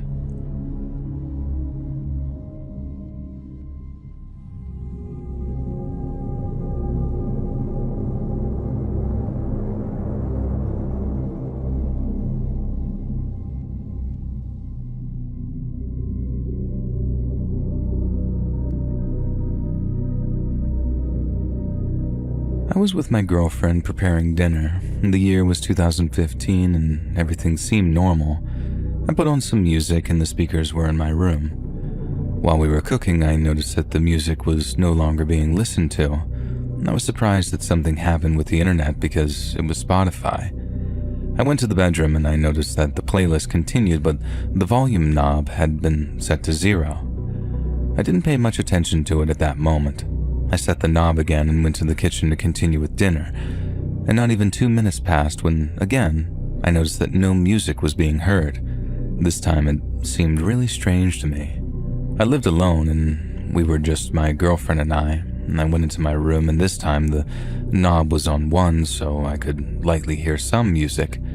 I was surprised because it was a physical and not digital fault with what was going on. Again, I turned the knob and returned to the kitchen. I tried not to think about that and concentrated on cooking when suddenly I clearly hear things on the floor, this time in the studio that was next to my room. It bothered me, the idea of passing by these things instead of enjoying a pleasant evening with my girlfriend. I asked her if she had heard that sound and she said no. I replied that it was clearly a noise from the studio, so she told me, let's take a look. In effect, there were things on the floor. I wanted to think that it had simply fallen, and we picked them up, turned off the lights and left, and we were in the kitchen again when we heard another noise. This time, she could also appreciate that. And I told her something was happening, and she, being a very religious person, told me not to worry. And we went to the studio, and this time, the light was on, and there was again some things being thrown around. There were no open windows or wind currents. It seemed very strange to us. We searched everything, and before leaving, I pronounced aloud that I would leave the light on, and we left kind of nervous. We'd not reached the kitchen when noises were heard again. This time, I was really afraid that it was a thief who had entered the house. We ran to the study and the lights were off, and a TV that was there was on with static. We looked at each other, and I told her that that was not normal, and that something was happening and we should probably do something. She proposed that we pray, and we went to the kitchen, and she took my hands, and we said 2 prayers that she knew. When we finished, something was heard again. I wanted to go see, but I was shocked to see that just outside the kitchen, there was an inflatable toy that I used to have to punch for fun in the studio. It was horrible. I had no idea how it had even got there, and at that moment I felt very scared. I didn't know if it was something paranormal or if a person entered the house and was playing the worst joke ever on us. My girlfriend asked me what was wrong with me, why I stood at the door.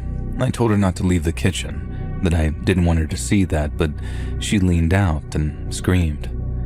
I tried to calm her down. Nothing had ever happened in that house. We were very scared, and at that moment, the bell rang. I answered on the intercom, and nothing.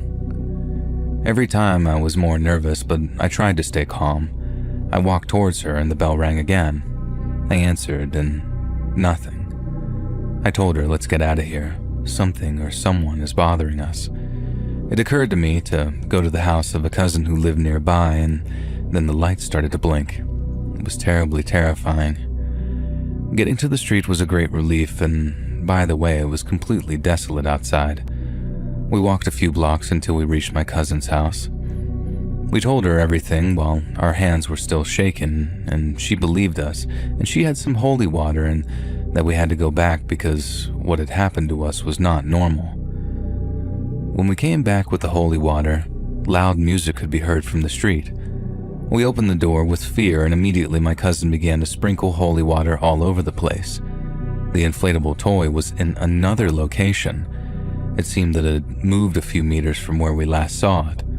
The knob of the speakers was at maximum, and all the lights in the house were on. It seemed that they had had a small party without us, and it was horrible.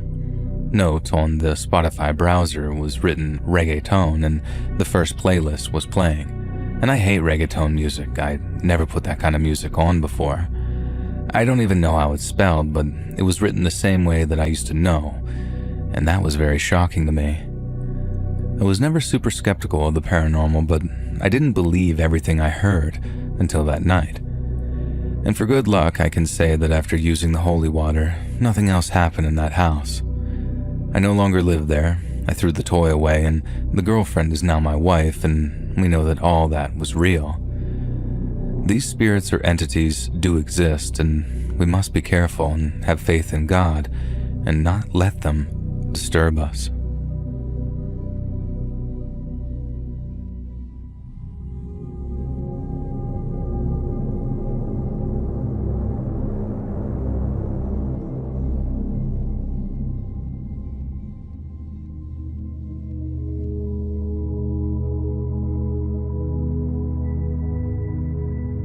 So this happened a little bit ago.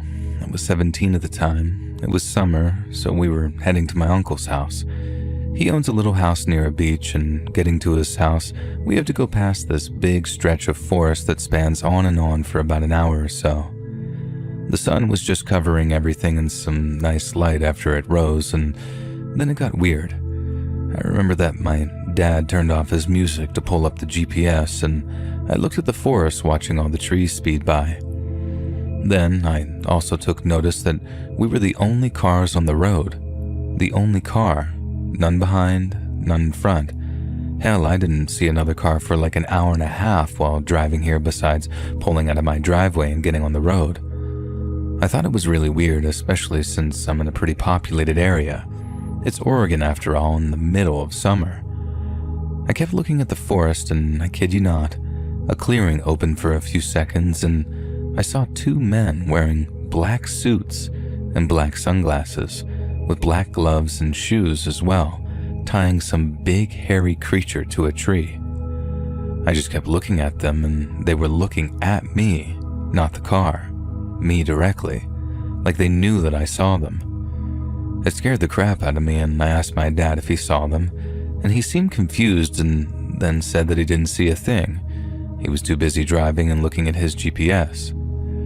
I don't really believe in strange things like this, but I can't explain what I saw, and I don't know how to feel. Thinking about it now, I just get uneasy and scared. The creature looked like it was chained up and wasn't lashing around or anything or freaking out, and to make it worse, as soon as we left that forest, we started to join back in with other cars. It was like I stepped into some sort of crime scene. Has anyone else ever had an experience like this, or can I chalk it up to just my hyper imagination?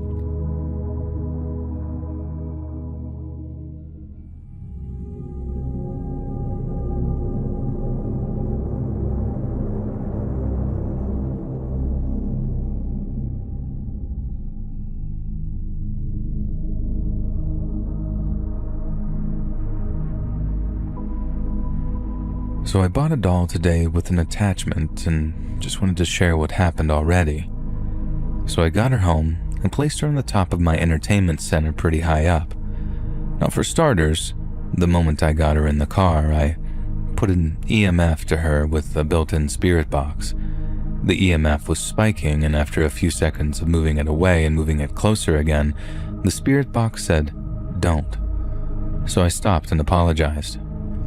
I spoke to the spirit of the doll while driving, letting the spirit know that it was in good hands, kind of like talking to a friend. Now, once we got home, I placed her down and I decided to leave her for a bit to get accustomed. Upon returning, I decided to do another EMF spirit box check to see if I had any better luck at this point. I'm short, so I wasn't holding it up very high. The spirit box said, "Higher." I raised it higher and then the box asked, "What do you want me to do?" The spirit for some reason was making the meter of the EMF actually bottom out instead of spike, so I requested it to please make the meter go the other way, and it did. Then the box asked, "Am I dead?" I said yes and proceeded to ask for its name, and it said, "Soon." And then all the activity just stopped, almost like it was in shock of finding out that it was dead and needed time to process it. Anyways, though, I just wanted to share this with you guys because it was just an incredible experience to have happen.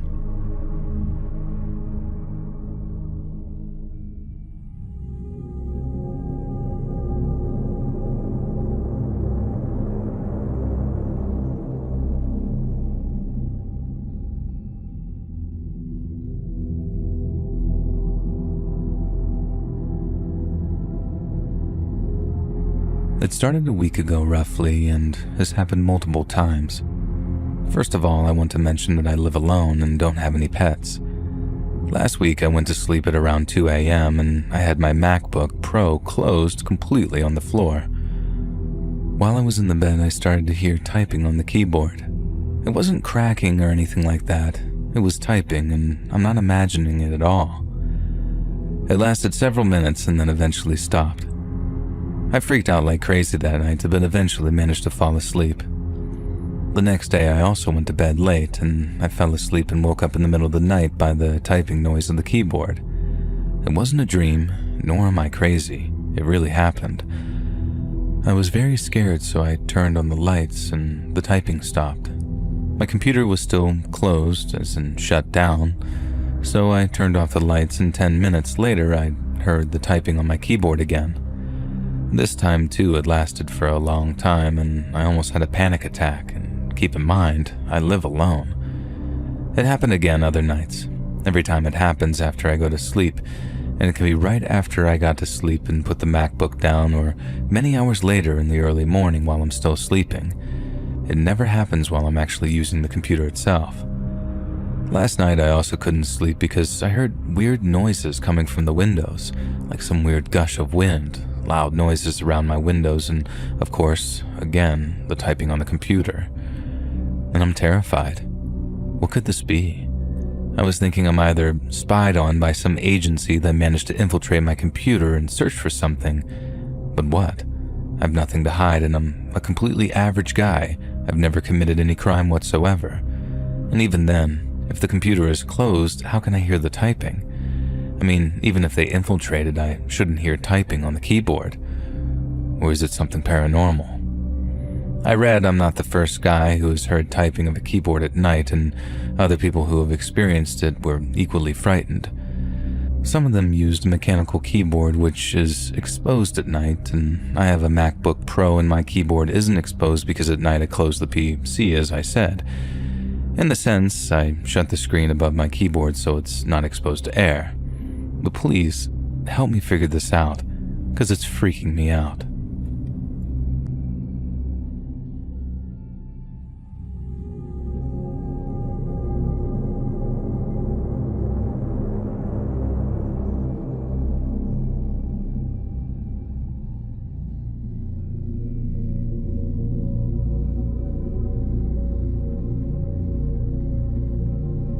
I'm currently staying in a farmhouse in Northern Ireland. It's a pretty old place and apparently was built on top of the original one according to the owner of it.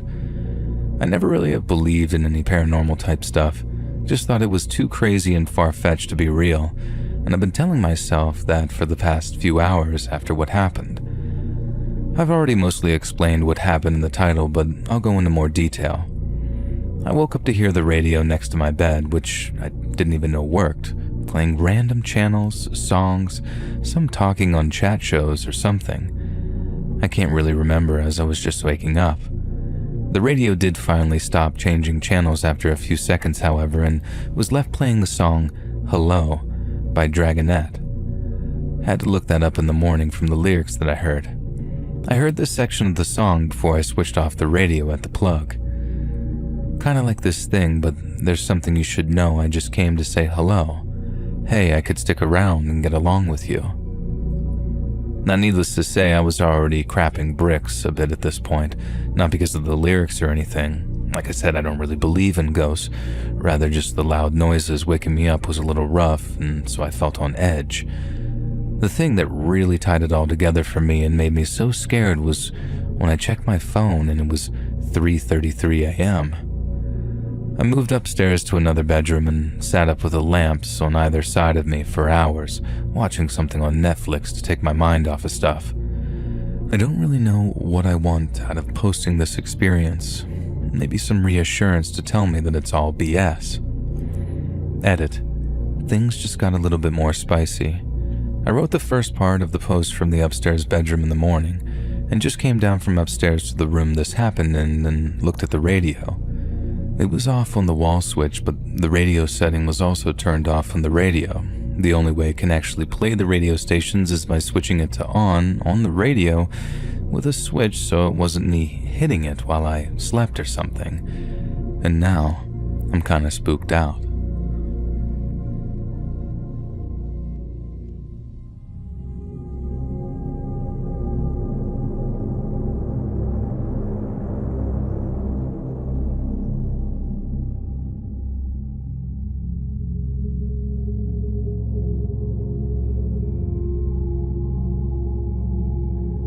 This was a while back, but it still bothers me to this day. It was 2016 and me, 22, and my husband, 28, were moving into a rental home. I was 6 months pregnant and we were thrilled to move into a nice community since before we had lived in a pretty sketchy part of town. We didn't know much about this rental except it was in a good school district, a low crime area and within our budget. Time passes without any problems and soon our son was born. His birth was textbook, and he slept well in the hospital. This all changed when we brought him home. The first night home was awful. Every time we set him in his crib, he screamed. And I'm not talking a normal "I'm hungry" or "need a new diaper" cry. A legitimate scream like he was in pain. My husband and I had to take shifts at night so one could be with him and the other could sleep a little. My shift was always second and started around 2 to 3 in the morning. I tried my best to sleep, but shortly after my son's birth, I began having horrible nightmares. I would dream nightly about my son being hurt or needing me, and I couldn't get to him. At my 6-week checkup, I told my OBGYN, and she believed that I was having postpartum anxiety and prescribed me some medicine and recommended that I see a counselor. Weeks passed by since starting the medication and counseling, and I was still having nightmares, and my son was still screaming all night long. His pediatrician told us that it was colic and that we just needed to wait it out. Everything changed when he turned 3 months old. His screaming continued, but started to be all day instead of just at night. My nightmares became much more specific. One night, I dreamed that I walked into my son's room and he was on fire and screaming. Though I was in his room, my feet were stuck inside his doorway. I couldn't move or speak. I could only watch my son screaming in pain. I woke up screaming and hyperventilating. My husband ran into our room and tried to console me. In the next few days, I could not sleep. I spent most of my days at work and my evenings sitting on my front porch talking to my next-door neighbor. She was the sweetest old lady who had lived in this neighborhood since it was originally built in the 70s.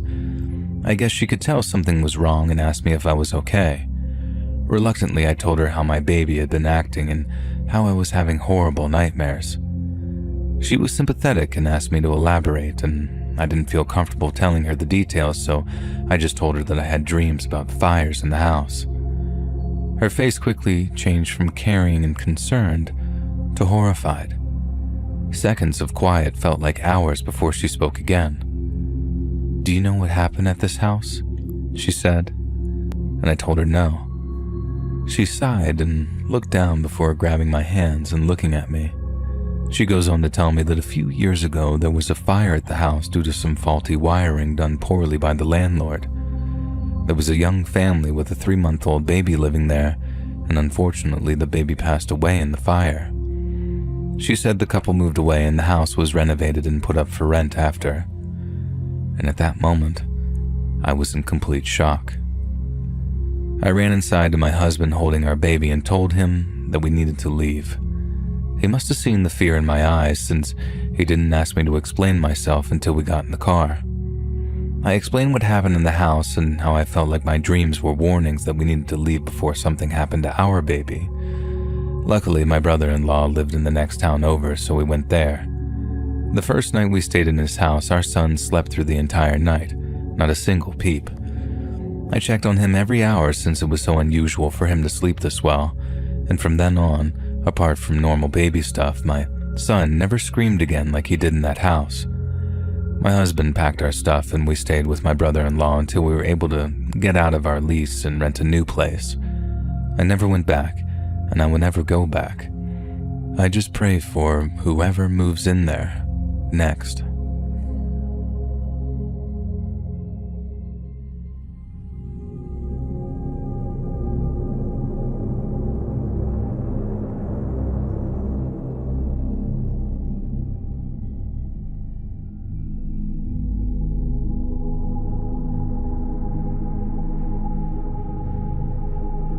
About a year and a half ago in June, my brother and I were driving back from LA, Nevada to Las Vegas. If you know Nevada, you understand how sparsely populated the state is outside of Reno, Carson City, and Las Vegas. So, we were about an hour or so into the drive when we realized that we wouldn't make it back without falling asleep, as it was already pretty late at night. We agreed to stop at a hotel for the night. We came to a town called King. I had never heard of King, Nevada, nor have I found anything about it since, no matter what I looked up or asked. It looked like one of those old Western movie towns where it's one road with little buildings on each side and about the same size as one of those towns. All there really was of note was the hotel that we stayed at, called King Hotel, and a McDonald's. The few other buildings didn't seem worth mentioning. We hadn't seen anyone or any cars while driving in the town. We went into the hotel and saw the only person we ever saw in that place, the single clerk at the front desk. We got our room key and went straight to bed. We were awoken by talking outside of what we assumed was around 8 because when we woke up, we realized that there was no clock in the room. In fact, there were only beds, a hotel, a shower, and a sink. Not even a dresser or a TV. We went outside to leave. The hotel clerk wasn't there to check out, so we left our key at the desk. No one else was inside the hotel or outside. We still haven't figured out where the talking came from. We went to McDonald's to eat, however, it was drive-through only. We ordered our McMuffins at the drive-through, then rounded the corner to pay and get our food at the next window. We saw the bag already sitting on the shelf outside the window with the window closed and the inside dark. We got our food and left without paying. We didn't want to stick around anymore. We were honestly getting a bit scared at this point. There was no cell service, nor did we remember ever arriving there. We just suddenly found ourselves in that town. I was reminded of this because a few hours ago, I read a green text about a similar experience someone had in Utah. We only saw one person there, the hotel attendant, and we drove for half an hour before we saw any road signs again. He and I both remembered exactly the same, so I don't think we hallucinated or anything like that. If you have any ideas on what happened in that town, please let me know.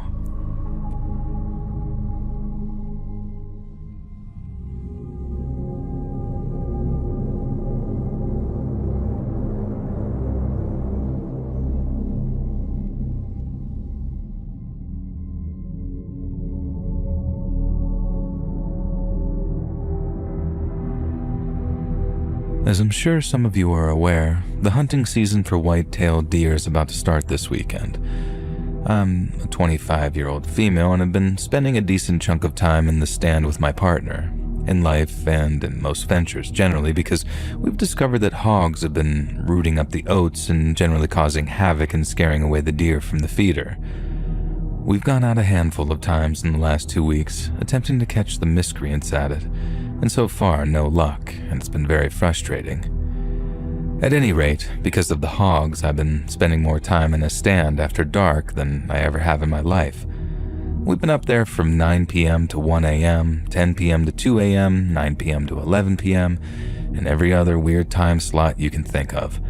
I mention this just in case it's relevant or helps paint a better picture. There have been a few things that have happened that I've struggled to explain away or rationalize, and my partner is out of ideas too. The first thing happened about a week and a half or 2 weeks ago. It was around 1 or 2 in the morning with a decent chunk of moon illuminating the area.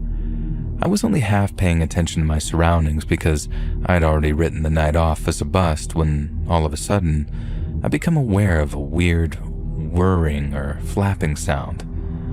I thought it originated from somewhat behind me, but my partner said that he had heard it coming from away to the front left of us. At any rate, it was loud, airborne, and passing quickly over us and away. I am very familiar with the sounds drones make, and that wasn't it.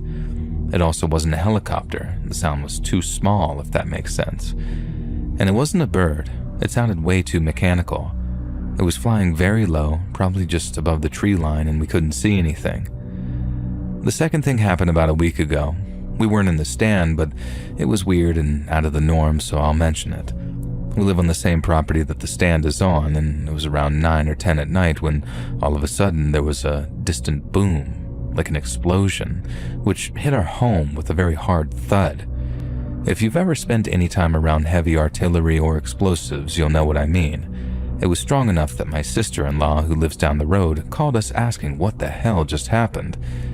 It could have been a natural gas explosion, but the weirdest part is that my partner did some internet digging and a local emergency management website had posted asking for any info on an unknown explosion back in 2016 during that time of year, and we still have no clue what it was. And then lastly, tonight, we were out in the stand once again, and it's gotten cold and we've had a ton of rain all day, so everything was damp and dripping. We went out at 10 and it was about 10:30. I was preoccupied with trying to keep my fingers and toes warm when suddenly I became aware of a weird murmuring. My partner heard it too, but he was hearing damaged, so I don't think he heard the full breadth of the tones. To me, it kind of sounded like muffled voices off in the distance, like several someones having a conversation too far off to make out the individual words. but the direction the sounds were coming from doesn't have any buildings or dwellings, it's just woods, and there were several different tones. My partner said it kind of sounded like a cow moaning, but not quite. There are cattle in the area and we heard them vocalizing all the time. That wasn't that. And there isn't any grazing land in the vicinity of the sound's origins. They carried on for maybe 30 seconds, slightly rose in crescendo, and then died off and faded away completely. I want to stress how indistinct these sounds were. If I hadn't been listening intently, I don't know if I would have heard it. All of this, coupled with the general gut feeling I have whenever I'm out in the dark alone, has me wondering. I don't necessarily feel endangered, just generally watched and noticed. I have very good instincts and I try to listen to them. I'd love to know what you all think. There may be a rational explanation for all these phenomenon. All I know is I don't want to be another hunter with another creepy story, but I feel like I'm starting to see a bell curve emerge.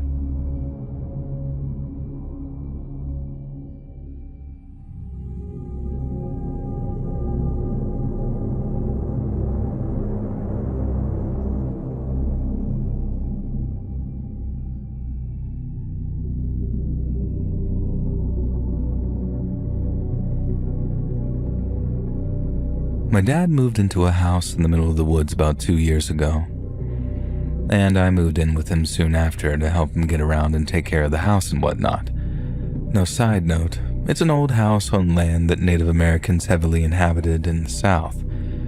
Honestly, this house is really weird.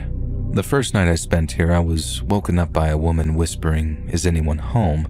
right next to me as I was about to fall asleep. My dad didn't believe me when I told him the next day. It's taken a while to get used to living in the deep woods, but something about this property is very off. There's been more than a few times where I've actually felt a heavy presence, almost like someone is standing right behind me. I have a cat who I rely on to alert me when there's someone approaching my room, and there have been times where he's alerted me but nobody was there. Other times he stares at the same corner of my room with an expression that tells me that he can see something I can't. And there's been more times I can count where I'll be leaving a room and a cabinet will slam, or it sounds like something was moved behind me. It sounds silly, but it's odd enough for me to notice. I mentioned it to my father, but he didn't think much of it until early this AM when he woke up and went downstairs to find the basement flooded. Somehow the shower in the basement was turned on and the drain had been clogged.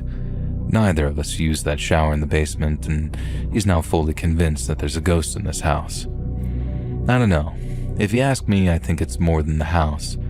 I get that feeling even when I'm out on a hike. I always leave food scraps and leftovers out in the tree line for the animals, and sometimes coincidentally find little treasures in the same spot, almost like I made a trade with Mother Nature. Once I left strawberry cake leftovers out, and the next day found a stone with a pink crystal formation. Another time I found an arrowhead carved out of stone. Just kind of a thought that I figured I'd share.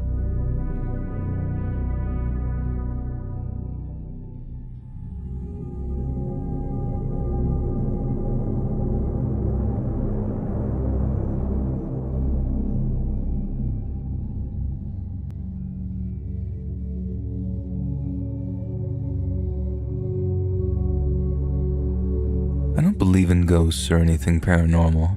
I'm not religious or spiritual and just generally don't think any of that sort of exists. But tonight I encountered something that genuinely terrified me and can't form any sort of logical explanation for it. So I have a dog and I almost always walk her at night due to my schedule. I'm currently living with my parents who live in a very upscale private community, one which I'm extremely familiar with and have walked hundreds of times before, both during the day and night. It's a very safe place, and I'd never felt any sort of risk walking at night aside from visibility to passing cars, for which I wear reflective armbands. Tonight I was taking my dog on her daily walk, and we crossed a road that led from one section of the subdivision to another. While entering this next section, I noticed up ahead, about 80 to 100 meters, a figure moving down the road across from the direction I was going. The best way I can describe it is if a person was wearing a slightly luminescent white hat skipping down the street.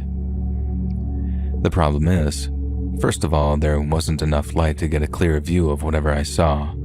I could definitely see the light that appeared to be a hat, if it was a person wearing one, but not enough to discern anything more, and the most disconcerting thing was that even if it was a person wearing a light-up hat skipping down the street, they would have been moving in slow motion, almost suspended in air in between jumps.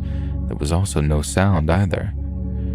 After seeing this, I yelled out several times asking if there was anyone there and didn't get any response. At that point, I noticed that my dog was whimpering and her tail was between her legs. For me, this was the scariest part because I've never seen her act like that in any situation. If she sees another person while we're out walking, she'll get excited and pull on the leash wanting to go up and say hi. If there's another dog or animal she's unsure of, she'll bark and start running in circles around me. I have never, under any circumstance, seen her act scared and start whimpering. That was enough to make me go nope and turn the hell around. Like I said, I don't have any belief in anything paranormal, but I have no intention of messing around with whatever the hell I had just encountered, and so we turned around and finished our walk. I admittedly glanced behind me, frequently making sure that there wasn't anyone following, and we're now home safe, which leads to me typing this right now. I've never experienced something like that, and I have no idea what to think. Rationally, I think it would be more likely I hallucinated or something rather than it being anything paranormal. But the thing that bugs me the most is my dog's extremely uncharacteristic reaction. If I had been seeing things, then why would she have behaved in a way that she had never before? I just wanted to share my story here, and hopefully, I don't sound insane.